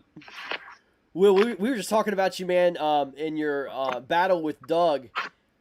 Dude, I was fishing with you, and we were at Randleman at the time, man. And, dude, talk about that matchup, man, between you and Doug Wilson. Doug actually wound up winning that tournament, man. But, dude, you had Doug by like within 3 inches going into the final hour, man. And, I remember you catching a 21 or something like that on the board with a spinnerbait. On camera in North Carolina. And, man, you got to talk about that tournament, dude. That was crazy. Yeah, man, it was a good time, dude. Even before that tournament started, it was pretty fun because I told everybody that during that bracket that I wanted to fish against Doug. That I was hoping that he would win, so I'd fish against him. And I did that for a lot of my brackets because I wanted to always fish who I thought was going to be the most competitive because it was going to push me to the limits of my abilities and force me to use techniques and learn a lot more. So, during that tournament, you guys were down there with me and the practice days didn't go so well. No. So we ended up switching lakes. I think the next day, and man, it was a grind that day. I think Eric Nelson won the KBF event for that one. Yep. And I just found this little pocket where I was catching all my fish and just this other little area that I sight fished on one. And he kept coming in and out following this little trick worm. And he wouldn't quite take it. And I just kept pitching it back in there. Right as soon as he'd come out, I'd put it right in front of his nose. And finally he took it, man. And that was probably the coolest thing. It's the first time for me, because this is my first year tournament fishing and really putting a lot of effort into fishing, to watch the bait get sucked in and setting the hook, dude. So that was pretty exciting on that one. That was a key fish. Like you guys said, I was doing my interview and I had the opportunity. I just kept tossing that spinnerbait, man. I kept tossing. That's what I was getting most of my bites on, and cranked that. I think it was 21, somewhere around there, right up against the log, and dude, that boosted my confidence and just kept wanting to go and go. Earlier that day, I did lose one on that spinnerbait that possibly could have, pushed me over the limit, and it could have been different outcomes. But that's, Doug, if I was going to lose to anybody, it was going to be the person. I'm glad that it was the person who won that tournament. Sure. You know? Yeah, no doubt. Doug took advantage of his opportunity, man. It was a second chance for him, and he waxed everybody from there on in, man. It was crazy. His bite turned on. It was just nuts, to see what happened, man. But I felt bad, man. I was like, daggone, man, dude, you're like 2 inches or 3 inches away from the guy. I'm like, put a nail in the coffin, man. Catch one. It was definitely a stressful event, But I'm happy Doug ended up winning it, man. I shoulda, coulda, woulda. I should have better prepared my tackle, either sharpened a hook or kept it down. I shouldn't have let it jump. Those are all mistakes that I'm learning as a new angler to tournament fishing. And I think that a kayak bass bracket tour, man, that was a perfect opportunity to put me up against a lot of heavy hitters around the nation, and to kind of hone some of my skills and get me ready for all kinds of tournaments. Just the grind of it itself and the constant amount of hours that you're fishing and practicing. Yeah. it just prepares you for in live tournaments and monthly tournaments and everything, man. I mean, it's just so unique and definitely a great time to be in. So if you're ever thinking about doing it for next year, make sure that you do it because you're going to learn a lot. You're going to make a lot of great friends. Yeah. And a lot of opportunities will open up for yourself as a tournament angler. Conrad, I'm going to ask you a question, man. I had the opportunity to travel, this year and fish with some amazing fishermen and, their waters and stuff like that. And one thing I saw with Conrad was the efficiency and the preparation that this guy puts into the sport. Conrad, I'm going to ask you a question. I mean, look, man, you've proven yourself. Everybody knows who you are. But I've got to know, like, your attention to detail is second to none, man. I mean, you take it extraordinarily serious. You're a student of the game. But what are your keys that you would say that sets you apart from just the normal, tournament fisherman? I mean, talk about, like, what are some of the things, the keys that that makes you successful as a fisherman? I mean, I've seen it, and other people see it. But, man, I mean, what's some of the mistakes, I guess, that some of the newer fishermen make? I mean, I don't know if it's something you could really pinpoint. Some people just have that extra something, You don't know what the hell it is, but like I talked to you about, Jackson Orr. Oh, God, yeah, man. I mean, guys like that. You just seem to always just do the right thing at the right time, at the right moment. And, whatever it is, it's that extra thing that people have. And like I said, I don't know if it's explainable. But I mean, I just put a lot of work into the game. You know what I mean? Yeah. I love it. I mean, I live it, breathe it, eat it, sleep it. I mean, everything. So when you do that and you put your everything into something, usually good results are gonna come from it. So, secrets. I don't know if there's any secrets that I have, man. Just work, man. Just hard work. Do you pay attention? Right do you pay attention to things like retying your line after a certain amount of time, or I mean, what like some on water things that you look at? I mean, what's like? I mean, I don't know, man. It's something just like I've seen you fish, and I'll give you an example. We were in Kenansville, and we were in this spot, and you remember I said, "Hey, I think this is the place where who catches all of his fish," and I'm like, I think it's around here, and he throws this freaking bait out in the middle of nowhere. Okay, I mean, like nowhere. I'm like, what the hell are you casting at? And he throws like spinner bait out there, and he catches like a 20.5 or a 21-inch bass, and I'm like, where did this come? Why'd you throw there? I mean, what did you see that you just threw in the middle of nowhere? I mean, it was just. I mean, I don't get it. I just couldn't understand. Literally, was nothing there. I mean, but you threw there and you caught like this tank. Well, there was something there, and I told you afterwards. There was it's just the deeper holes in the grass. I mean, you're looking for it. You're looking for the change in. You'll have you got everything that looks the same, and then you see that one spot that's different from everything else. And that's what you're looking for. You're looking for that spot that's different from everything else in the surrounding area. Usually, it's not always a guarantee, but that's usually where the fish is going to be laying up. That little divot, that little hole, that little extra depth that it's looking for, especially in Florida, because the temperature changes and that little extra hole is going to be different from the rest of the waters. And in this heat, the bass look for that. That Florida heat, that's crucial down here to find those little extra half a foot, couple inches of water can change everything. So, just always paying attention, man. Always scanning, always looking around you. Yeah. 360 degrees around you. Always looking. So, man, I forgot my pen and paper. Hold on. So do you? Hey! I tried to give you hunting advice. You didn't listen to any of it. Craig, continue. So, I mean, do you go on Google Earth and do you do map studies and when the water's down or water's at pool? I mean, do you do all those things? Kind of look for things. God. Of course, man. I've made you got to make so many mistakes. I mean, you'll make about 20 mistakes to get your one spot. You know, I mean, that's like the trade-off. You'll go and you'll think these places are great, and it looks like deep water, and then you'll go there and you're in inches of water, and you'll fish for hundreds of yards, and it's just inches, 2 inches of water, and you're like, all right, this ain't gonna work out. But then you'll find that gold mine that, you know, and you just try to do things different, man. You try to do different from what everybody else is doing. Right. If I hear a guy's banging them on chatterbaits, I'm probably not using a chatterbait. I'm gonna go totally opposite and do something different. You know, I'm going to use what I think is going to work and just change it up because, you know, the bigger the bass, the smarter they get. And they wise up fast, man. They wise up real quick. No doubt. No doubt.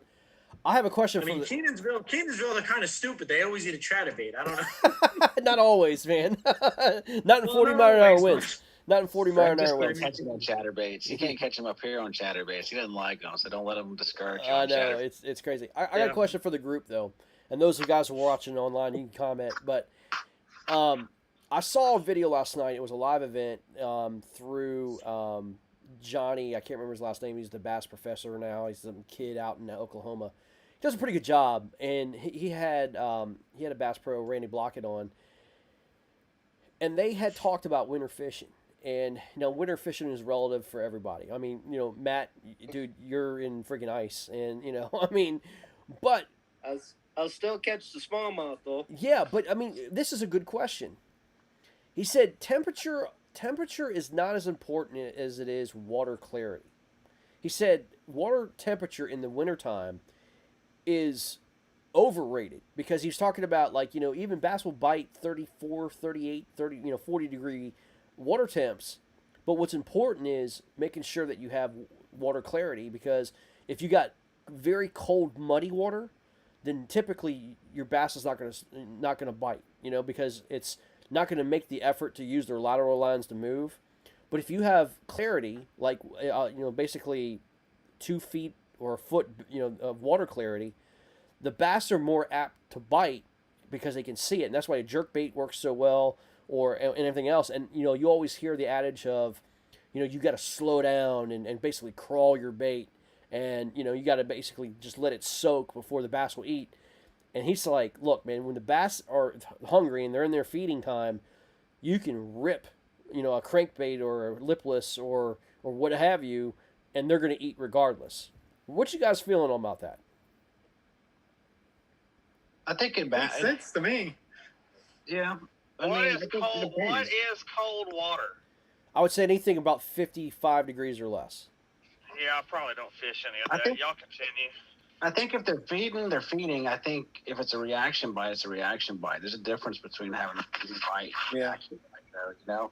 Yeah. So if they're feeding, just about eat anything that gets put in front of their face. But a reaction bite, you're ripping it in front of their face, and they have that split second to decide whether they want to munch on it or if they want to let it go, if it's worth their time and energy. That's just me. You know, I still fish Lake Anna, even up here. I mean, last weekend the water temperature was, I think, 50 degrees. We were vertical jigging bladed jigs, or blade baits, catching them in 50 foot of water, you know? So, you know, I don't think during that time, I think it's more of just a reaction. There was a school that come by, they saw something flicker and dying, and they just went and ate it, you know? Right. But, I mean, would you say water clarity is way more important than temperature? I think so. I think there's only one thing that really matters as far as water temperature. Maybe two. It's either 55 degrees, you know, around that area for spawning. And then I think if the water temperature is extremely hot, I think that's the only two times that water temperature really matters, in my opinion. I think bass, as long as the water's a constant temperature, it's when you get those sudden changes in temperatures is when you'll get, you know, when they get lockjaw, they'll be hard to catch. As long as the temperatures are constant, that's usually when you'll get them biting again pretty good, no matter what the water temperature is, whether it's really hot or really cold. Right. Yeah. Right. No, I agree, man. I just thought it was. I mean, he kind of debunked a lot of different thoughts about, you know, water temperature. You know, because I mean, you know, people just have this added notion that you're Ned rigging or you're basically taking a jig and you're just absolutely just crawling it and you're, you know, letting it sit and soak and he's like, don't do that, man. Take a lipless and burn the ledges or what have you. You know, I mean, let it roll. And you know, like as long as you have clarity. In the dark. I mean, it's like finding something in the dark for even us. If you imagine, like, if it's dark, it's, you know, are you just using your hearing, or you're using your vision? So having that little bit of water clarity, you're using, you know, their lateral lines, their vision, everything. There again, if you are fishing muddier water, I mean, you do got to go. You just can't rip past them because they're not going to.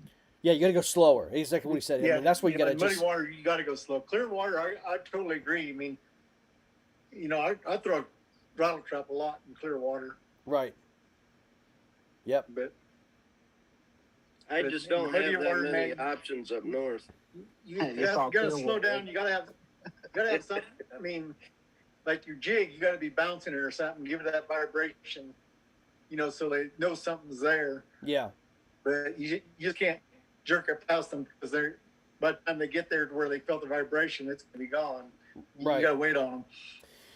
You know, well, I think water clarity has also, it determines on how you want to fish. If a place is super muddied out, you're probably not going to fish too deep, in my opinion, just because. Like no, you're not going to be able to see it. Where if it's more muddy or water, they're going to hold tighter to structure, to cover, and stuff like that. So you're going to target those more likely than you would in clear water. Where clear water, they're probably going to push off of a point or something like that a little bit more. Yeah. Maybe set a little bit deeper, just out of that sun line. You know.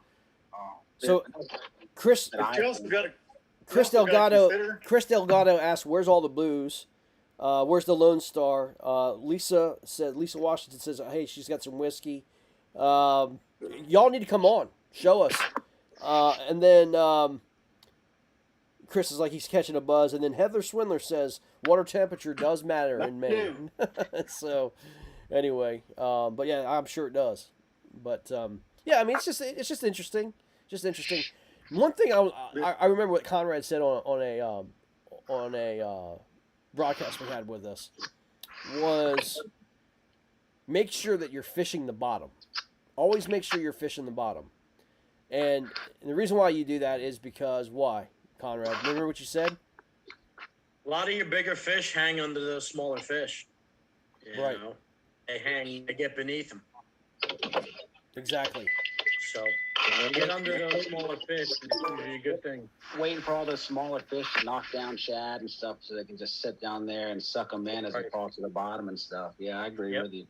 I think as anglers, though, just from a new angler standpoint, where you guys talked about analyzing everything, I feel like as anglers, sometimes we analyze too much and don't just fish. You know, we try to analyze everything, and half the day we don't have lure in the water. You know? Right. True. Marcus, I'm going to meet you, man. Backside of that, you don't want to waste time casting to somewhere that probably won't have fish. You know what I mean? So you do have to analyze where you're catching them at. So where you can kind of bypass some water and target more specific areas. So I have another question for you guys, and it has to do it has to do with the old time way. Okay, Conrad, we've been around for a little bit. You know, I'm 43 years old. Jerry, you've been around for a little bit. Yeah. Why don't we fish the older baits that caught fish? Why is it always the newer baits that we try to get our hands on, this newer technology? Dude, has the bass changed? I mean, does the bass have an iPhone? I mean, is the bass a bunch of Apple products? Or why are we throwing the fish or the baits that used to catch freaking hogs, and we're so worried about, the newer technology, like the jackhammers and stuff like that? I mean, dude. 10-inch purple ribbon tail, Greg. 10-inch purple ribbon tail, man.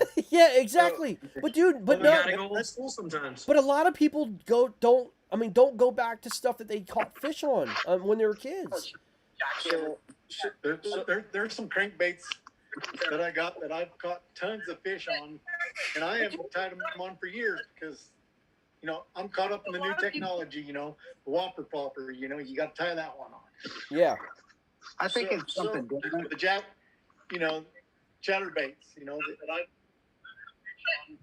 and I haven't tied them on for years because, I'm caught up in the new technology, whopper popper, Somebody's echoing. Anyway, I think it's the chatterbaits, that I'm caught up in Who's echoing?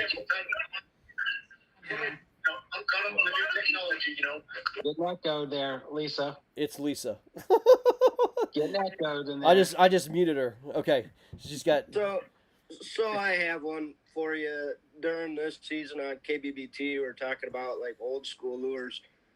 Marcus, actually, I think I called him right after I caught it. Same type scenario, Greg, where it was right by the buzzer where the boards got shut off. Mm-hmm. But I believe I was fishing against Eric, and I was fishing Lake Michigan, and the last fish I had caught was a 20-inch smallmouth off of a quarter-inch beetle spin. Because everything that I threw, nothing was working. All the newer stuff, I'm like, sat back. I'm like, I need to throw something that I've caught hundreds of fish on and haven't brought it out in years. So I tie on this beetle spin, second cast, and pull up a 20-inch smallmouth. It's crazy. A freaking beetle spin. They will laugh you out of the freaking bar if you told them that you threw a beetle spin. But Hey. well, what do you mean? You didn't catch a jack? You didn't use your jackhammer? I mean, or an inline spinner. I mean, Rooster tail. you used to catch tons of bass on inline spinners. yeah, dude. My favorite fish. I mean, my favorite fishing bait. 100% caught fish on, no matter where I was a floating Rapala.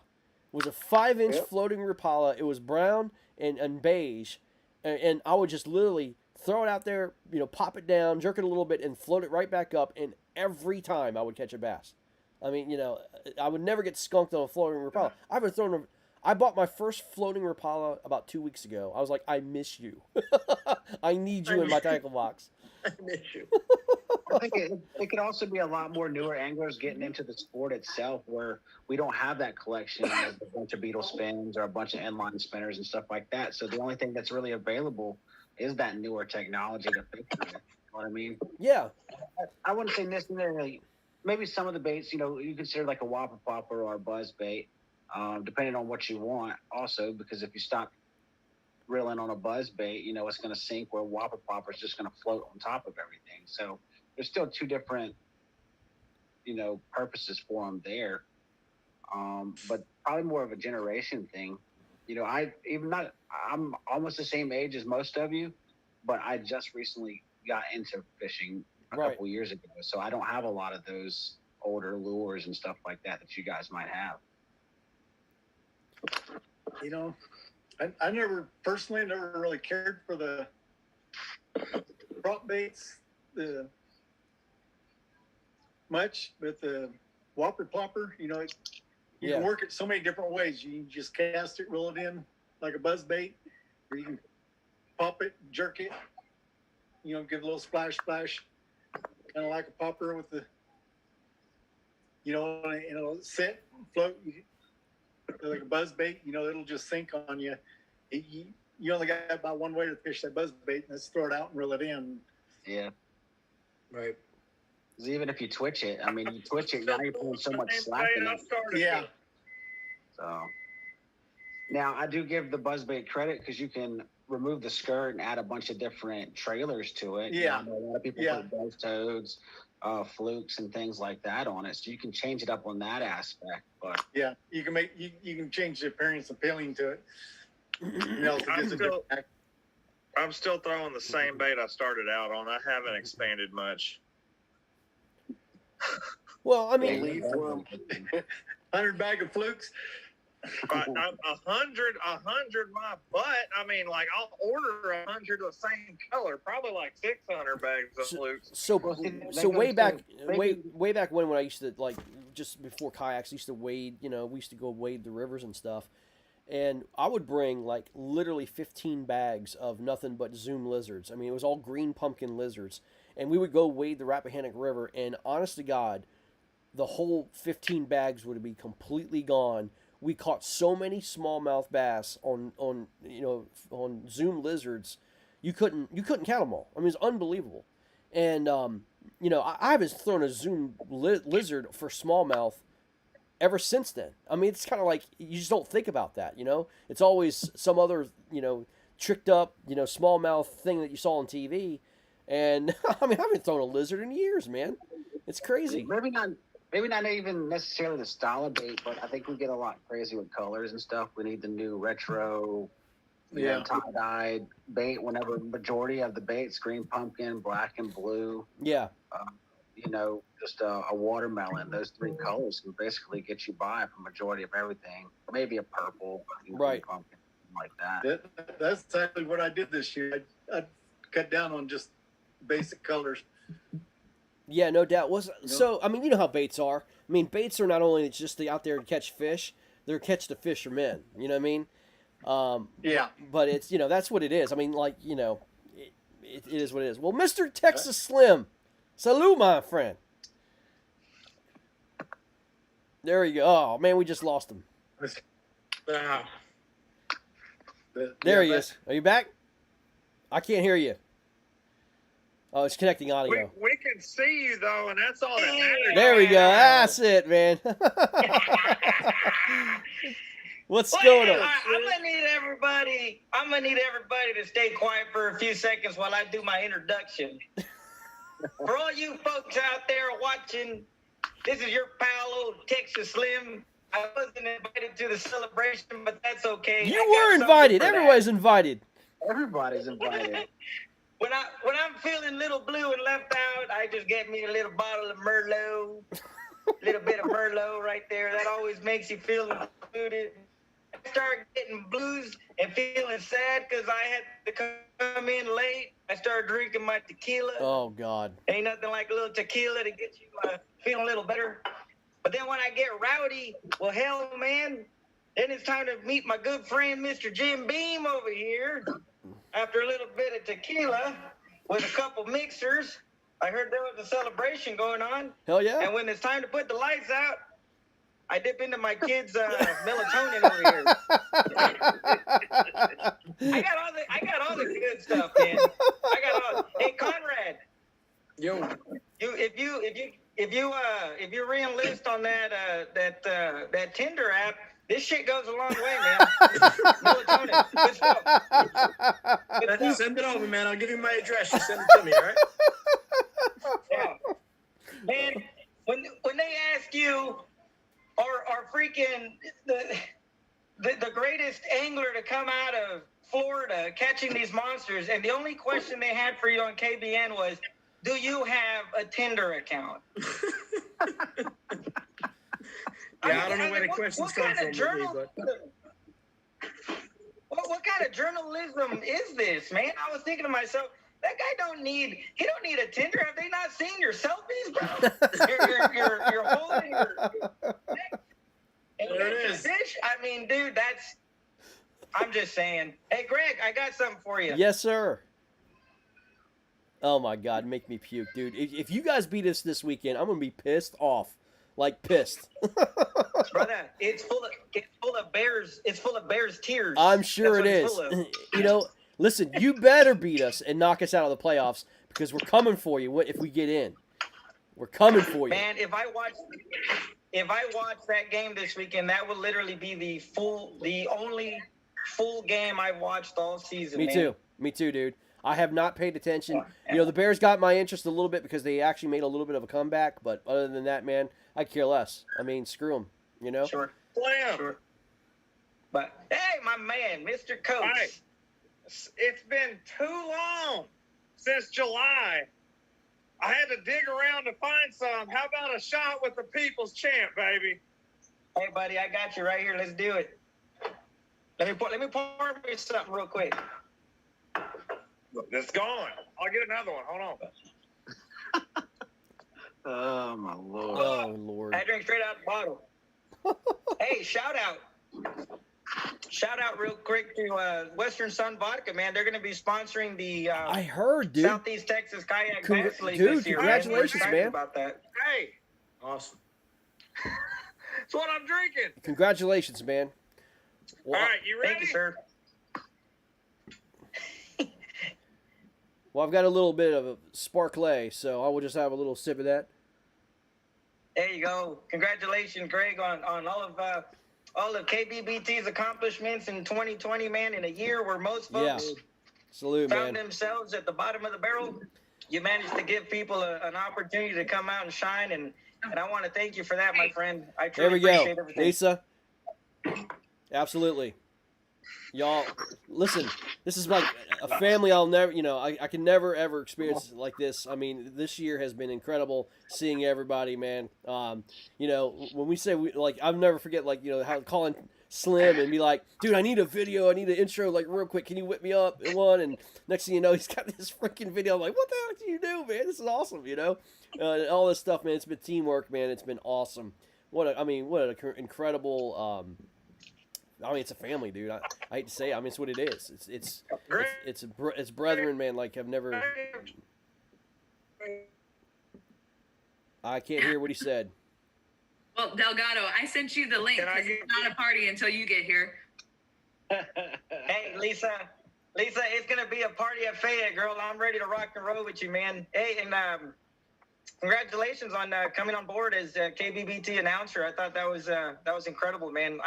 I told you there was something special about that girl. I told you guys. I'm telling you, I was very, very impressed, man. I was very happy to see that. And we've got others, man. We're getting Matt and Sam and yourself. And, we need the break. We need, fresh talent and be able to get out there, man, and fish and kind of swap on. But it's been incredible, guys.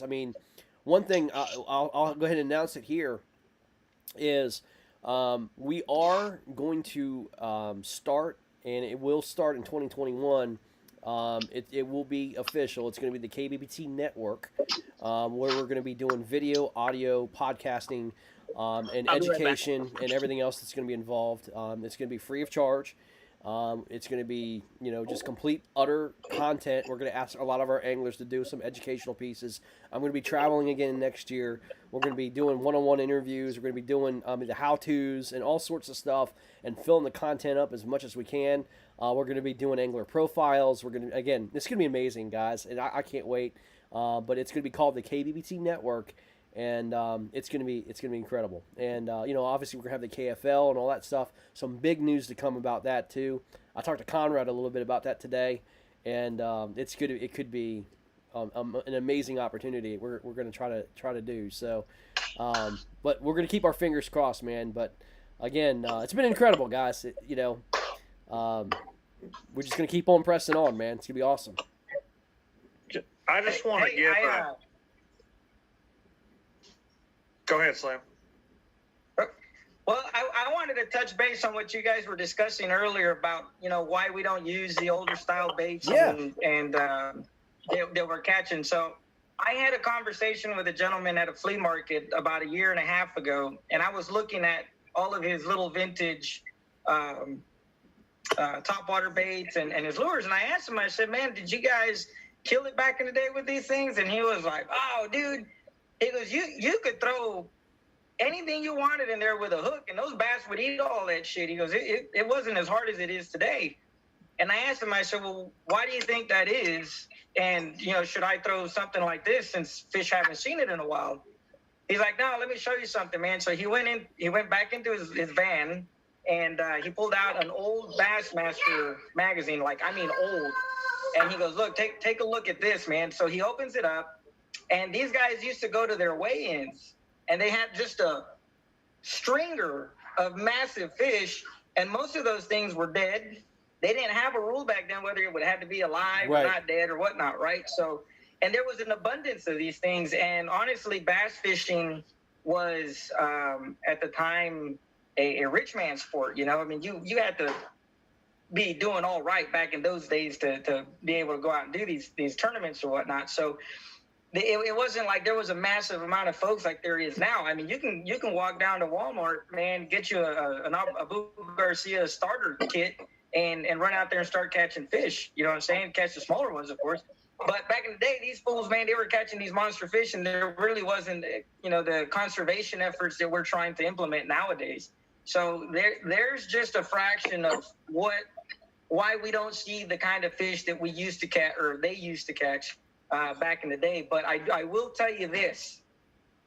Nobody in Texas will ever laugh you out of a bar if you whip out the old beetle spin.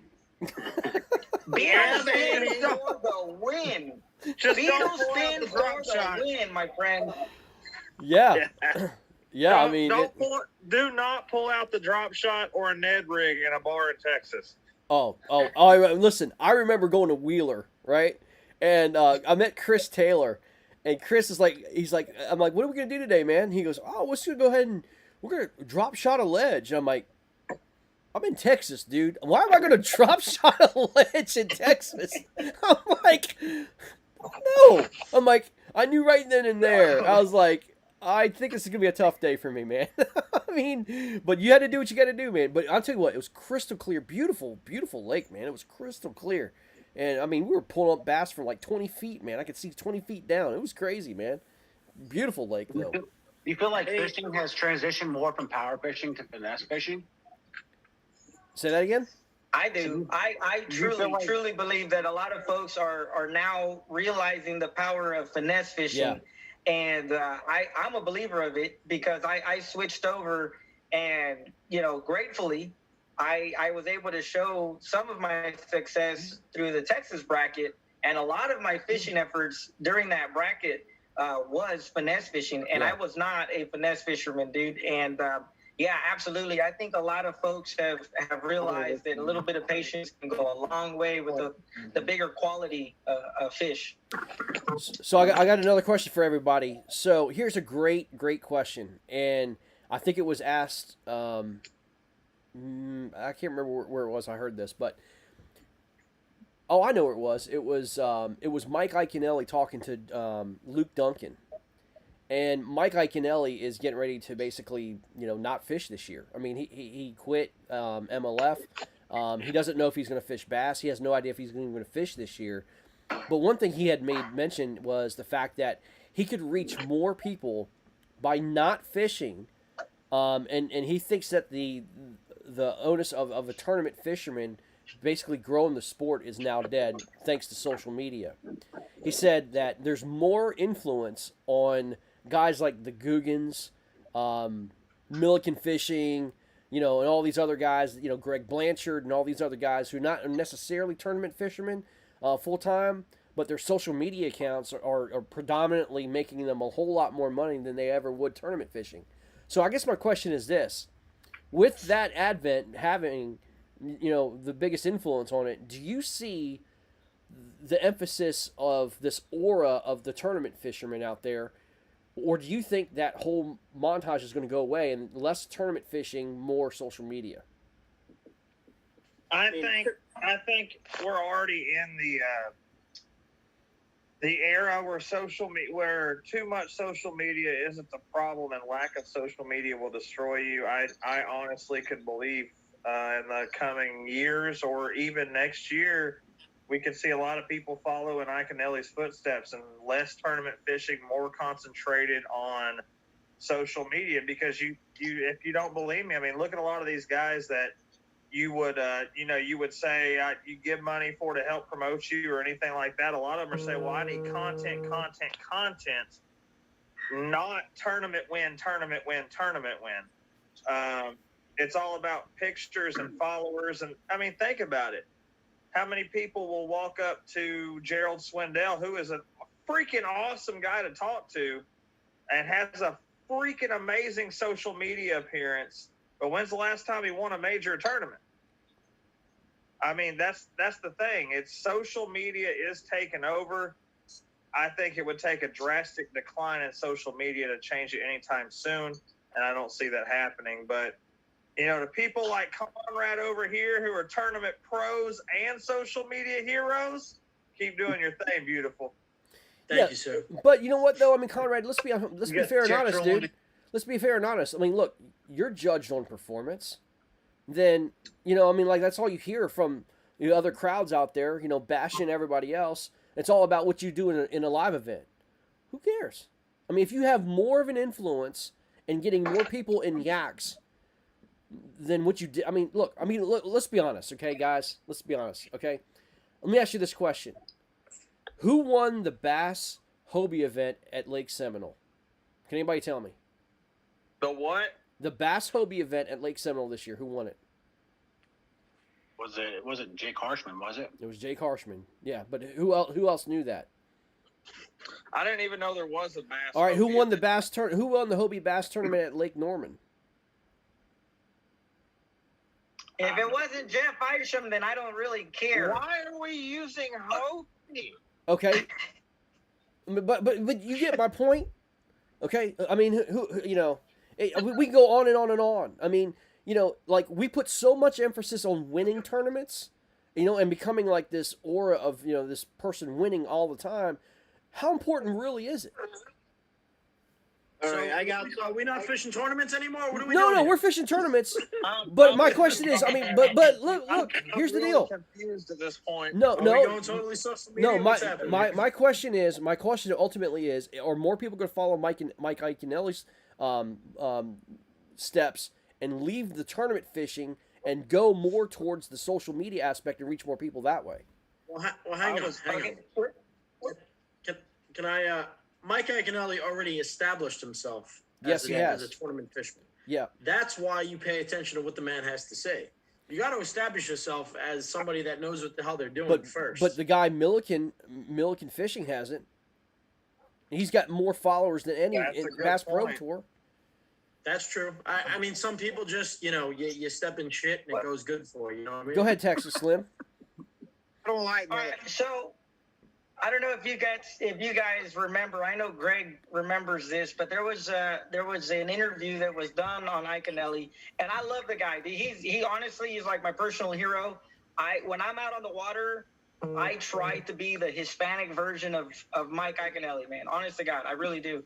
But he was interviewed after a kayak tournament that he did because he's sponsored by Hobie. Yep. He has a 360. He has all that good stuff. It's wrapped and everything, which, hey, man, more power to him. I get excited when I see people being successful. Call me crazy. But at the end of this tournament, they were interviewing him, and he was still trying to catch his breath. And they asked him, man, what do you think of the kayak fishing? What did you think of the tournament? He's like, he goes, I need to go back to the drawing board. He goes, I don't know how you guys can land fish on a kayak. He goes, I have to go back and figure that out. He goes, I'm used to 21 feet of a bass boat to do it. He goes, I just did that, blew me away. He said, and then the fact that I couldn't just hit my motor and zoom off to a different spot on the other side of the lake. He goes, you had to really focus on there. Dude, this guy was, in all due respect to him, was punched in the face with reality when it comes to what the kayak angler goes through. You know what I'm saying? And the way I'm trying to tie this into what we were talking about is by doing that, and because he's an established tournament fisherman, if you ask me, man, that brought a legitimacy. Those words in that little interview in the future is going to be revered as a milestone for kayak fishermen's legitimacy. Because when you got a guy that was that successful in boat tournaments, get his ass kicked on a kayak, not by the kayak anglers, but just the kayak fishing, period. Yeah. That right there brings legitimacy to guys like Conrad, Mark, Jeff Isham, I mean, Suvak, Big Gun, I mean, you name it. That little interview, in my mind, kayak fishing history is going to look back on that interview and say, man, that was just legitimizing the sport right there. Yeah. When you had a guy like Iaconelli say that. But don't you think though, like these really good tournament fishermen need to have balance and not only be able to fish, which they can, but to reach more people and to capitalize on that, dude, they need to have that social media presence, man. Otherwise, they're wasting their talent. Absolutely, man. Absolutely. You know, I know this is going to come to a surprise to most of you folks and everybody watching, but there are some people that don't like Texas Slim. Texas Slim has a rap. Texas Slim gets a free fire disc, and Texas Slim this, and Texas Slim hasn't finished top 10 in anything. But you want to know something? If you talk to any one of my sponsors, they will look you in the face and say, nobody works harder at promoting our product than this guy right here. Right. We don't care about the wins. Yep. We don't care about the trophies. This guy is a walking Billboard. Pitchman. Yep. You know, I've answered the worst, but anybody out there who just wants to get sponsored, hey man, don't worry about the trophy. If you really believe in a product and you want to help a company out, be sincere about it. Yeah. Put the footwork in, and you'll get your sponsorships, man. But absolutely, you know, you need to have a strong social media presence if you want to make any kind of side money over here. But you know, yeah, I know for a fact. Go ahead. Why are you lying to us? You know dang well the reason you got so many sponsors because of your facial hair. That's what it is. Look at that. Hey, Greg, what do you think? Hey, man, looks good to me, man. My wife made me shave mine, so she's like, "You're not going to a funeral with that freaking beard on your face." My sponsors are going to start coming in soon. It does. The longer it gets, the more they come. Yeah, I hear you. See, well, Greg's grows is patchy. It's very patchy. It's disgusting. I just don't have enough testosterone, I guess. But Matt, what were you gonna say, man? You were trying to cut in, man. What were you gonna say? Actually, I'm about to hop off here, so I just wanted to say, Greg, thanks for putting all this together. Yeah, man. Marcus and Todd for you know, bringing everything together as one. We created something. You created something. We all did. Everybody's benefited, you know. And I'm gonna jump off here, but real quick, it's not about don't expect to win, expect to learn. Yeah. And that's what all this is about. Yeah. So with that, everybody have a good night. Hell of a year. Can't wait for 21. Yeah, man. Happy New Year. Happy New Year, man. Look out, Hey, baby. Matt. Happy New Year. Yeah. Hey, Matt. I'm thankful for you, brother. Happy New Year. Thankful for you too, man. Happy New Year. Later, fellas. All right. Well, we're coming up on the last two events that we had, and Slim, you're there. You'll be perfect to talk about this. The Elite Eight that we had for the Texas qualifier. We had Jeff Isham, Dwayne Taft, Rolando Nandon, Marcus Coates, Ross Pinkerton, Doc Acosta, Larry Anderson, and Texas Slim was in the Elite Eight of the Texas qualifier.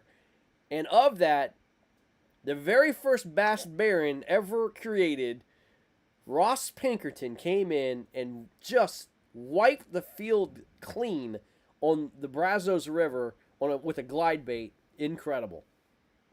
Oh, that was a... And he captured it all on film too. Yes, he did.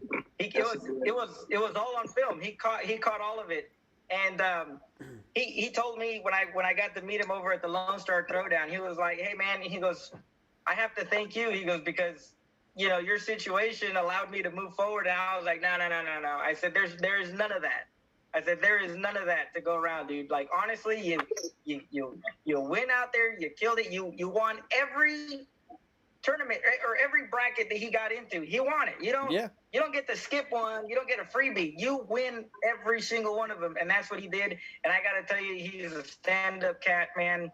I wish him all the best. I know we're not going to see him for a little while as far as fishing, but that's okay. You know, you got to keep yourself healthy, and he's going to be doing that. And I'm hoping he makes a comeback. I'm really hoping he makes a comeback because I got to set something here. Texas bracket wasn't put on the KBBT schedule, and that's okay because you know Greg and I hadn't gotten that date yet. But Greg, I got to tell you how many messages I got as soon as you posted that. My phone just went off. What the heck, man? Why isn't there another Texas bracket? What happened? Blah, blah. And I was like, well, wait a minute, man. We're going to have a Texas bracket. Yes, and he just went. And Lisa was one of them. She immediately messaged me and was like, hey, dude, what the hell? Are we not having a bracket? What's going on? I was like, no, we are. Yes. It's just that, you know, Texas has 5 major trails. And then every other tournament and this guy's tournament and that league and this. So it's going to take a little while. Once the schedules come out and everything kind of settles, that's when we'll get our bracket together. Yes. But yes, Texas will by all means be having its own bracket again this coming 2021. The date is a floating TBD. We haven't posted the date because we just don't know what it is. And once we get that date established from Slim and he figures out what we're gonna do, then we're gonna post it. But yeah, we have an open qualifier for Texas alone, and you deserve it. I mean, you guys supported it, you guys deserve it, and it's going to happen. So yes, we're going to be doing it. I mean, let's not fool ourselves. There is no bigger state than Texas that supports KBBT. We have 2 times the amount of Texas anglers than any other state in the KBBT. Correct. If I had to guess off the top of my head without doing the numbers, I would honestly say it's either going to be Iowa or Virginia that's next. But still, even those states combined doesn't match our Texas footprint. So for all you Texas anglers besides Lisa, because she went behind our back and asked Slim first, thank you for everything that you did for KBBT in 2020.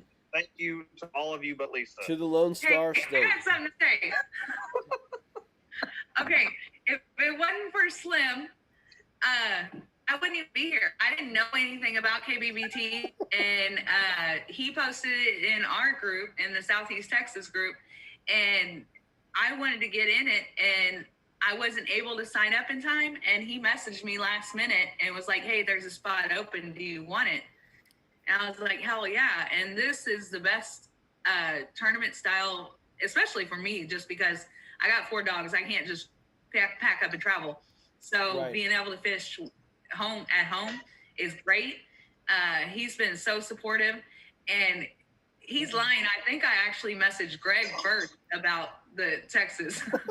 Then you're forgiven. Yeah. Okay. No, I think I did. Yeah. And as I said, I mean, I told everybody it's coming, guys. We just don't know the date yet. So, but and for those of you that didn't watch her doing it all on her own, Lisa has been accepted into our broadcasting corps, and she will be running the whole site Friday by herself. It's gonna be awesome. And Slim's gonna be with me. Yeah. Right? Yep. It's gonna be awesome. I'll have some questions for you, Marcus. I'll be available. That's what. Her answer and her response, it just shows you what type of a community that KBBT is, man. She wouldn't have known about it unless Slim would have, posted it. So whenever we have tournaments and brackets that are opened up, man, make sure you guys go share those to your clubs, spread the word so that way other anglers can get in. It's been the same thing since day one. It's all about the angler exposure, whether you're in first place or whether you're in, last place. It doesn't make a difference. We're trying to get everyone the exact same amount of exposure. Obviously, if you continue to win, you're going to get more. But in the very first tournament, everyone gets the same amount of exposure no matter what. It's everything is here for the thing. So whenever we do post those and those tournaments come up, get them out there to all your friends and your family. Continue to come over and support the page. Continue to come and support, the tournaments. I mean, like you said, Marcus, you had your entire family out there in a cul-de-sac freaking taking up everything with signs and hooting and hollering and all that good stuff. So, there's a lot of people that I've met through this community. So once again, continue to share everything, tag us and post all that good stuff. We're all here. You see, that's a friendly community. No one ever is on anyone. You have questions, ask questions. Yeah. So, Man, that's a great point, Will. And I think before we close out tonight or even move on, we should talk about that. I mean, think about all the families that came on to support their anglers. Of course, everybody knows about mine. Jerry T had freaking all kinds of family on there on all the comments every episode. Even a couple of them telling me how bad of a sandbagger I was. Love them all to death. Love the T family. Jared Brosselman's mother, Jason Campbell's wife, Dustin Arms, I don't know if it's girlfriend or wife. You had all the Iowa people on there. Cayman Rasmussen's family on there. We have had so much family support this season. It's unreal. So not only thank you to the anglers, thank you to your families, because we wouldn't have the footprint we have if it was just anglers. We have the footprint we have because it's anglers and angler families. So thank all to you guys as well. Oh yeah, I mean Absolutely. it was incredible. I mean, you know, again, they were just like so intrigued, and you know, I was getting messages. How is so and so doing? What's this? What's going on? You know, I need to know what's going on. You know, it was cool, man. You know, again, they were treated like local celebrities in a lot of these tournaments, man. It was pretty impressive. That's the good thing, because a lot of times families can't make those long trips, and they won't get the opportunity except for a little scroll across the, you know, a tournament board, Right. Of what place or whatever message that their family member sends them. They can go on KBBT whenever we're broadcasting and doing those interviews, and they have the opportunity to comment and see everything live. Yeah. Whenever family members on there, you know, doing their interview and catching fish live. You know, I don't think any other tournament that allows you to do that. Right. No, I agreed. I mean, you know, again, it brought the action to, you know, people that just couldn't see. You know, I mean, look, let's be honest with me. I mean, we're fishing in plastic boats. You know, we don't get the coverage like, you know, these guys, these anglers do. You know, the Bassmaster guys and all this other stuff. But you know, it just brought people could see. Hey, look, man, there's my husband, there's my wife, or whatever. I mean, on the water, it was really cool. It was a lot of fun, man. One last tournament we got to talk about, and that was the National Qualifier 2. And this qualifier, again, filled with folks from Texas. And the Elite 8 at that time was Jared Brockelman, Jason Campbell, Joel Spear, Conrad Benetti, J.R. Maccabee, John Fox, Sherman Bishop, and Marty Hughes. Were in that Elite 8, and we had a treat. It was two Texans on the water at the same time, and good friends of Jason Campbell and Jared Brockelman. And man, we had a guy who's been through hell and back, losing his son this year. You know, it was a year that, you know, it has impacted all of us, but I don't think any of us have been impacted more so than Jason Campbell losing his son. And yet there was just this, whatever you want to call it, that happened. His angel on his shoulder, and Jason, with the last hour of bass, beat Jared Brockelman on the water to win the national qualifier. And man, it was something I'll never ever forget. Incredible. Texas Slim, Chris, two Texans going at it, man. I'm trying not to get emotional about it, man. But yeah, seeing cry, Jason, just seeing Jason, man, just go all the way like that. I got to tell you, it was really something. And there are very few sports or events that you can root for the guy that you're literally competing against and be okay with it. And you know, this is definitely one of those rarities where you can root for your competitor and be happy with the outcome. Yeah. And I got to tell you, you know, my experience on the water with Jason, the dude is just, I mean, there's nothing I can say that hasn't already been said about him, you know, but until you hear that low Johnny Cash sounding voice just, you know, roll across the water and tell you, hey, bud, how's it going? Hey, fish well, good luck. And just, yeah, they were hitting. I mean, it's really something. Yeah. It really, really is something. And I can honestly say I've had the pleasure of experiencing that. But that was definitely one heck of a bracket, man. And that's the thing. As these brackets continue to progress, I'm not going to say names or nothing, but all the naysayers from the get-go when this first started are now your like top 10 sign up early guys. Yeah. They want in. They Yeah. want in on the action. That's right. There are so many dudes that were talking so much smack when the first few brackets went out, and now they're chomping at the bits to get in on it, man, Yeah. because there is no other series that promotes the kayak angler in a more intimate way than what KBBT does, man. Yeah. You know, you will, by the end of a bracket, you will know a person.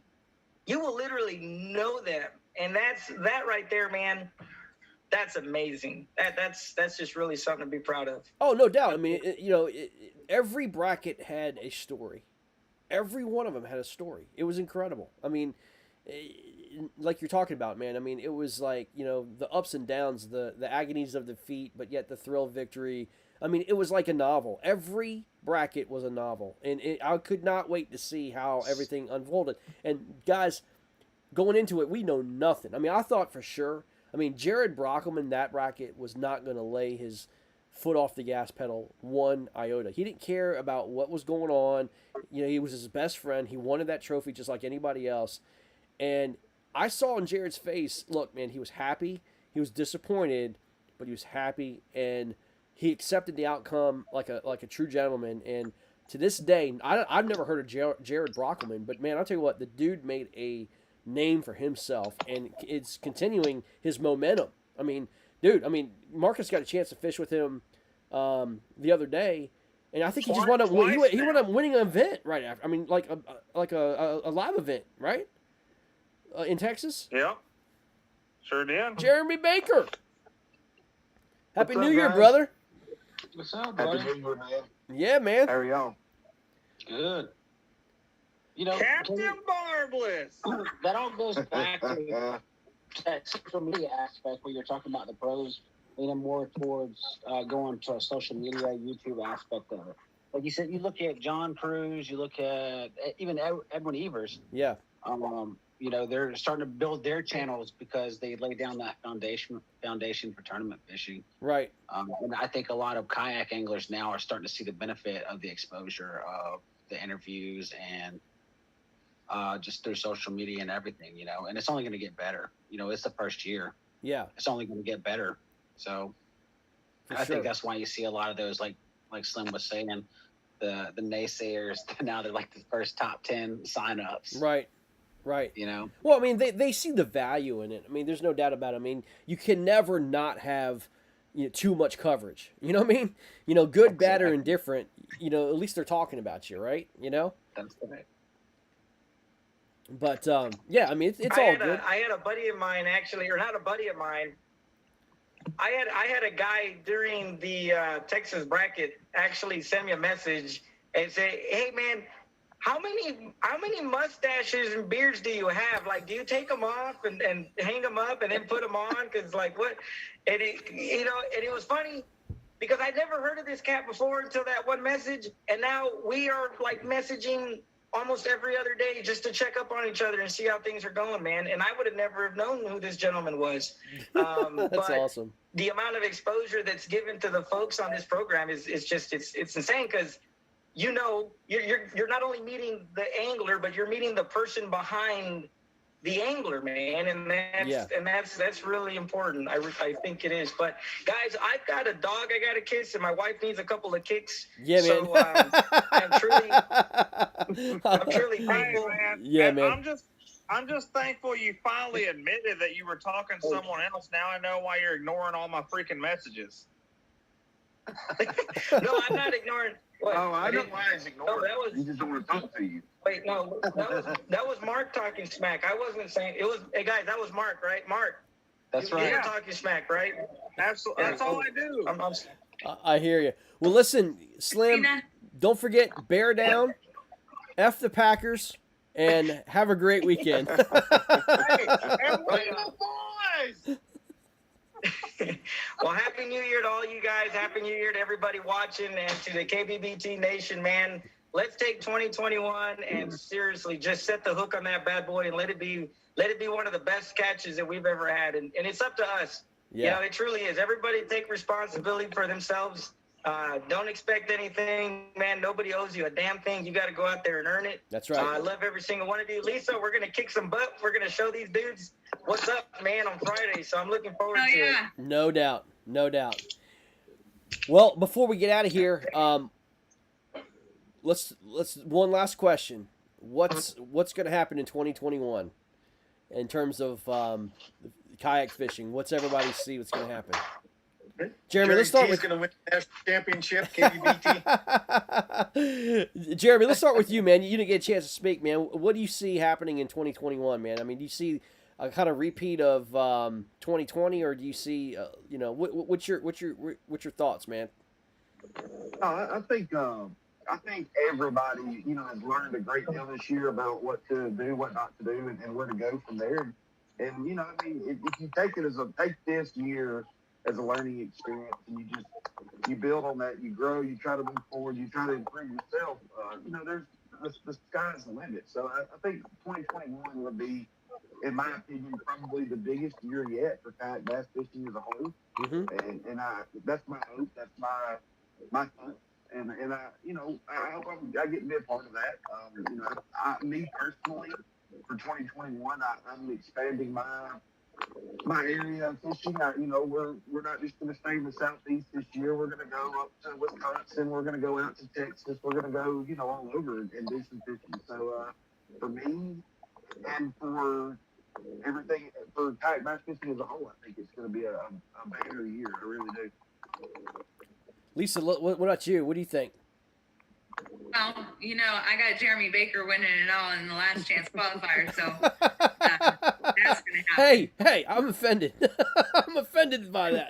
Oh yeah, hey, I got you past the first round. That's all that matters. I just want to qualify in. Right? Yeah. That's right. I'll be in Texas. I'll be in Texas when that happens. So yeah. Hey, Greg, go ahead and tell them who you've enlisted the help from. Well, I have hired a consultant, and his name is Marcus, the People's Champ Coates. And that's like a guaranteed winning sentence all in one. I was like, let me just say this. I will not be fishing Louisville. Greg, you're straight to the bottom of the barrel, bud. I wasn't done yet. You just cut me off. I'm sorry, Miss Lisa. Continue. He's definitely like scouting waters for me, man, of potential places to go. You're dang right. I'm taking Greg straight to the top. Ain't nothing there but success. Yeah. But you know what's great? If I lose, I blame it on him. There you go. That's what I do for my clients. So That's y'all right. just take note. That's right. Well, I'm going to meet up with Marcus at some point early this year to deliver his rod. And he's going to show me, how to fish. We'll see if I learn anything from him. Yeah, I hear you. We'll see if I come out alive. Oh, my gosh. Okay. I'm not going to flip you in your kayak or anything. I'm in a new canoe. You couldn't do that if you tried. Yeah. Well, as far as kayak fishing goes, I think it's great. I was a little disappointed with the pandemic and with everybody getting into kayak fishing this year because I was unable to find a lot of things that I wanted in the stores. So that's one thing. So it was really frustrating for me. Yeah. But it's great that, everybody's coming together. Hopefully it'll get more boats off the water and, we can fish easier. Maybe the jet skiers will take a break. Yeah, it was definitely a very crowded, and I'll be honest with you, it was a dangerous year. I mean, I remember being on the water several times, man, and just coming across some ridiculous situations. Man, it was tough. But I mean, that's like that every year, though. But I think this year more so than any other year I can remember, man. It was packed. No doubt. Yeah, I remember because a lot of lakes shut down in Texas. I don't know about everywhere else, but in my area, a lot of lakes shut down late March, early April, which sucked because that's pretty much the best fishing here. Yep. And when it opened back up, you had all these people out there partying. Nobody was patrolling how many people were on boats, what they were doing, everything. So being out there, it was insane because you had jet skiers coming, 20 feet from your kayak and boats and everything. It was just so hard to fish. But yeah, hopefully we all made it through 2020. Hopefully 2020 will be so much better. Yeah. The only other thing I had, what I'm going to look forward to the most in 2021?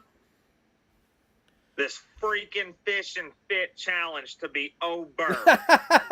Ain't that the truth? That's true, man. February 15th. Oh, it's coming. It's coming, man. I'm just going over some comments here. Brad, I am not in Florida yet, buddy. I'm not in Florida until January 9th, so I'm looking forward to that. Kelly Davis says hi. Jason Campbell says, thank y'all. Adam Patron says Louisiana is taking this year. I guess he must be talking about KFL, but It's nice to have dreams. it's gonna be interesting, guys. But yeah, I mean, it's gonna be interesting, man. It's gonna be a very interesting year. It's gonna be. I was looking at people's schedules. I don't know if I have the full confidence in some of the live events going forward, as much as people think. I really don't. And the reason why I say that is because I'll be the first one to say I don't think the Bassmaster Classic is going to take off. I don't think they're going to have it. Which then will start bringing into question a lot of different live events. And here we go all over again. We'll possibly have a new administration with the Biden administration shutting stuff down. I mean, I don't think there's going to be this, oh, let's open up everything. We're just going to go back to life as norm. I think it's going to take another year, honestly, for that to happen. And, you know, we can only plan and hope that live events continue to take place. But, guys, I'll be honest with you. I don't think it's going to happen like we want it to. KBBT will be here. It will, but, man, it's sad. I mean, because, in terms of, being able to go and have your choice. You know what I mean? I want to be able to choose. I want to be able to fish a live event and KBBT. Trash with, friendly wagers and stuff like that. For sure. Getting just to meet with people, hang out, have dinner, have a beer in person. Right. Those types of things, Yeah, for sure. I mean, like Jeremy, you were down at Chickamauga, man. Dude, it was a blast to have everybody around that campfire and everything else, man. Dude, that was a great time, man. You get to sit, talk, you get to, I don't know, just that whole week was just a perfect week. You couldn't ask for anything better. Maybe a little better fishing, but, other than that, it was just a great week. It was. And, man, we need to have a lot more weeks like that. But, it was a KBBT, gathering in house, man. It was incredible. It was just a good time, man. I enjoyed it, And, I look forward to many more events like that, man, where you have built-in friends. No doubt. Can't wait that happens. But, no doubt. I plan on doing that a few times this year, with some of you guys and really getting tracked around a little bit more. But like you said, you just don't really know if you're ever going to get there. Yeah, you never know. We might be sitting home watching Zoom meetings on fishing. Yeah, for sure. Well, guys, here's one last toast to 2020. We appreciate you. Those who were watching, we appreciate you. And, man, to a good health, to a great 2021. And, guys, let's drink the freaking year out. Get rid of this damn year. Cheers. Let's have a better 2021.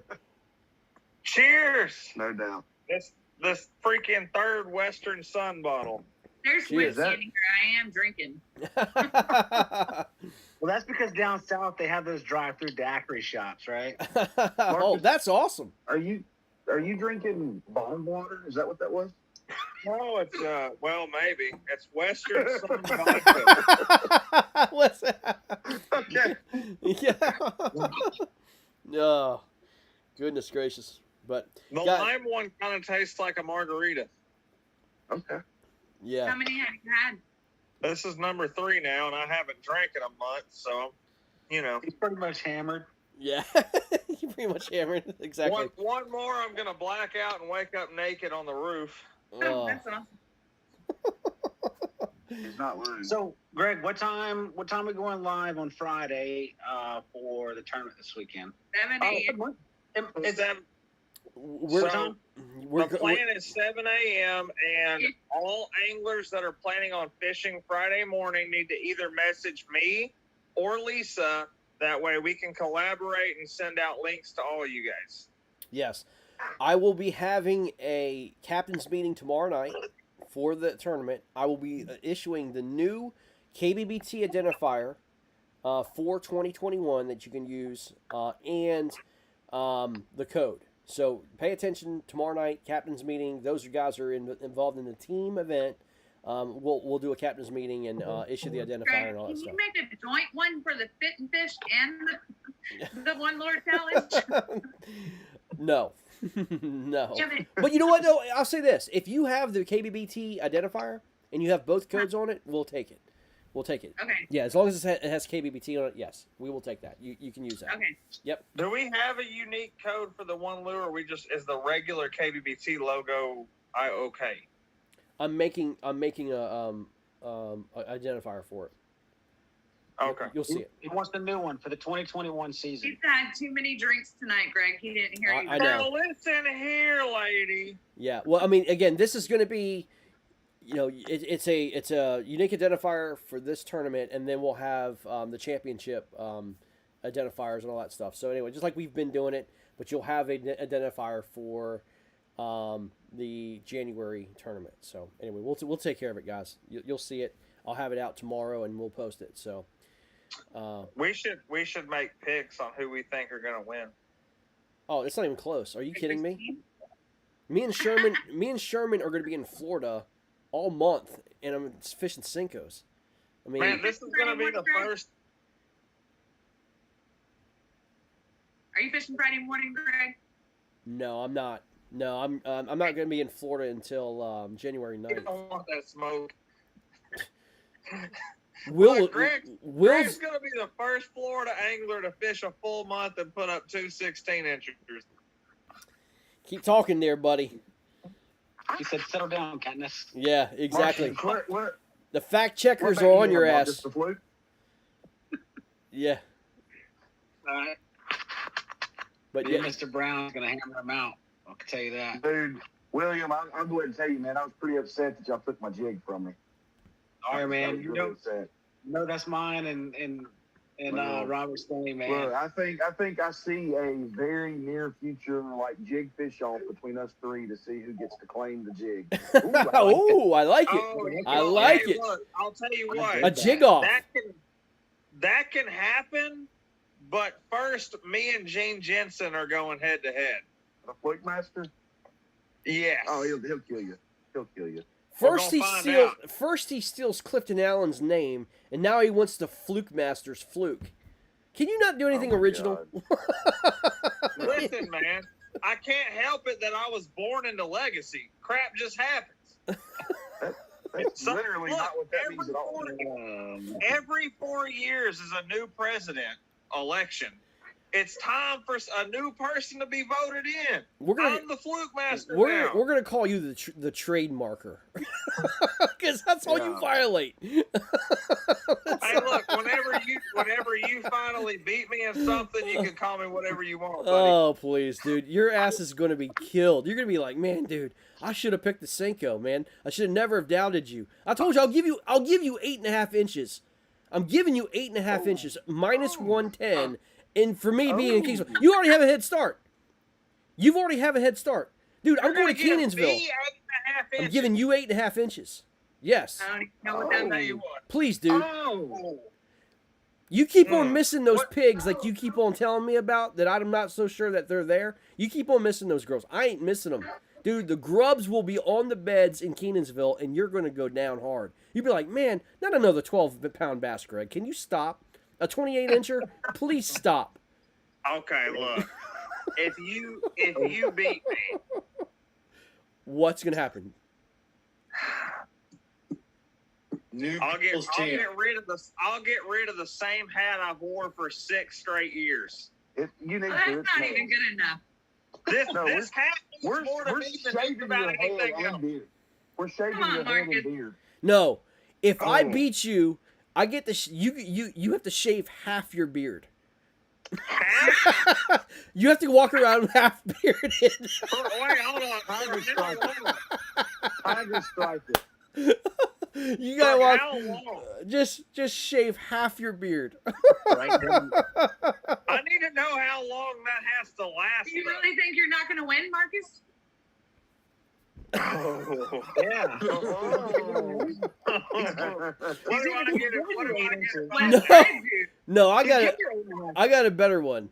You ever seen those beard like that beard shave that goes like nothing but You shave your entire head except for like this little ring around your beard. Oh, the beard ring. Beard ring, yeah. That might give me a Yeah. divorce. That's exactly what's gonna happen. Yeah, you got to shave your entire head except for this beard ring. No, look, I'm gonna just go ahead and pass. On that's not worth the challenge. Oh, that'd be awesome. That's not worth the challenge with two fish. No, this is Fish and Fit, dude. Oh, fish and fit. Yeah. Yes, definitely still not worth. Oh, come on, man. Come on, dude. We've got to see the beard ring, dude. There will never be a point in time where I have a beard circle. All right, there's never someone's gonna go, what the hell happened to that guy? No, I can deal with wear a hat, it's okay. because I feel like I that would be awesome. But the beard circle, no. Now, it ain't happening. Look, That would be you amazing. don't have a deal sweet enough. Well, let me say this. What's going to happen is, I mean, once we're in Texas, I'm just going to have to get your butt drunk enough to make sure that you have a beard circle. Yeah. I'll have plenty of friends around me, man. Beards. That's all I can say. If history repeats itself for me and you are together, that won't be an issue. No, it won't be. It won't be an issue. No. I'll just hold him down. There's a few people in KBBT that still have video footage of me swinging on a swing set at 3 o'clock in the morning. Talking to fat chicks, man. It was bad. You know what I mean? It was bad. I ain't got no words. Dude, let me say this. You had to have a wide screen to see the people he was talking to. Man. There was like 50 was like- people in the group chat. I was like, who are you talking to, man? Look, I'll tell you this. Bobby Moore, I was swinging and drinking for so long. Bobby Moore had enough time to take a nap, wake up, and we were still going. Those people that were on the phone. Literally, I was like, I wanted to go to sleep, man. My dog was in my camper, and he was like a little teenage girl, like talking, like on a swing, 3 o'clock in the morning, just like, yeah, I'm sitting here, and I mean, just like, I'm like, oh my god, dude. No, hold on. I'm like, dude, man. seriously, man. I went and took a shower on the phone. It was bad. I do remember that one. I remember that one. Yeah, I it was. think Jeremy was a part of the phone call. I was. I Yeah. was. I remember that. That was when I first started doing my Rodney Carrington impersonations because I was real hammered on tequila. It was bad. I was like, man, all I wanted to do was just go to sleep. My dog was just going crazy because I mean, this dude kept on coming in and out of the camper, and I was like, oh my god, dude, we have to wake up in like 3 hours. The party don't start until the people's chant rolls in. That was a bad next day, though. Oh, it was bad. That was rough. Yeah, for me What because was he? remember I mean- I fished Caddo, and it was 110 degrees. Actually, it was 115, 120 heat index. It was so bad. I fished Toledo Bend in the same stuff. We both almost died. It was literally. I mean, I baked. I mean, my kayak was melting that day. It was crazy. It's rough. Yeah. Yep. And then I lost. I lost that first round. Like, I kept on being promised, oh, I'm going to take you to the, like, amazing place. I mean, it was beautiful, but there's just no fish. I mean, there's no fish there. You're all boiling. 77 and a quarter, baby. Oh. 77 and a quarter. Yeah, it was rough. But Jeremy Baker, tell him all about that 77 and a quarter, buddy. That's, I promise you, there was some voodoo dolls and some weird shit happening. the barbless one. You were the barbless wonder that day. Yeah. Oh. Captain Barbless. Captain The Barbless. worst possible day of fishing, and I had pictures. I sent Marcus a picture the next day, like, I sent it wrong, and he's like, "Oh my god!" I was like, "Yeah, it was the biggest freak thing that's ever happened to me in my life." Yeah, incredible. Wow. 2021's a new season. Yeah, I would too, man. I would too. Yeah. Yeah. Well, guys, we're gonna hang it up, man. 2.5 hours. It's a long time. It's almost as long as a Mark Coates broadcast on KBBT, but Damn right. almost. But guys, what an incredible year! Thank you, and I can't say enough how much we appreciate the support. And let's just keep fishing, man. I mean, that's what it's about: just fishing and having a good time. And man, I can't wait to see you guys this year, man. It's gonna be awesome. Yeah. It'll be a great one. Y'all have a happy new year. Roll Tide. Yeah. Well, I'd say Happy New Year, but I ain't saying Roll Tide. Oh, how are you gonna end the call with some crap like that? Real simple. Just Roll Tide. That's Roll Tide. That Oh my game God. is Saturday, right? Friday. Oh, Friday. Okay. New Year's Day. Okay. Yep. New Year's Day. So I'll be smoking a ham and drinking heavily. Oh, they're gonna. Oh, well, in that case, Roll Tide. There you go. Yeah. Yeah. I got cousins too. Right. Yep. You can't tell that on air, Marcus. Happy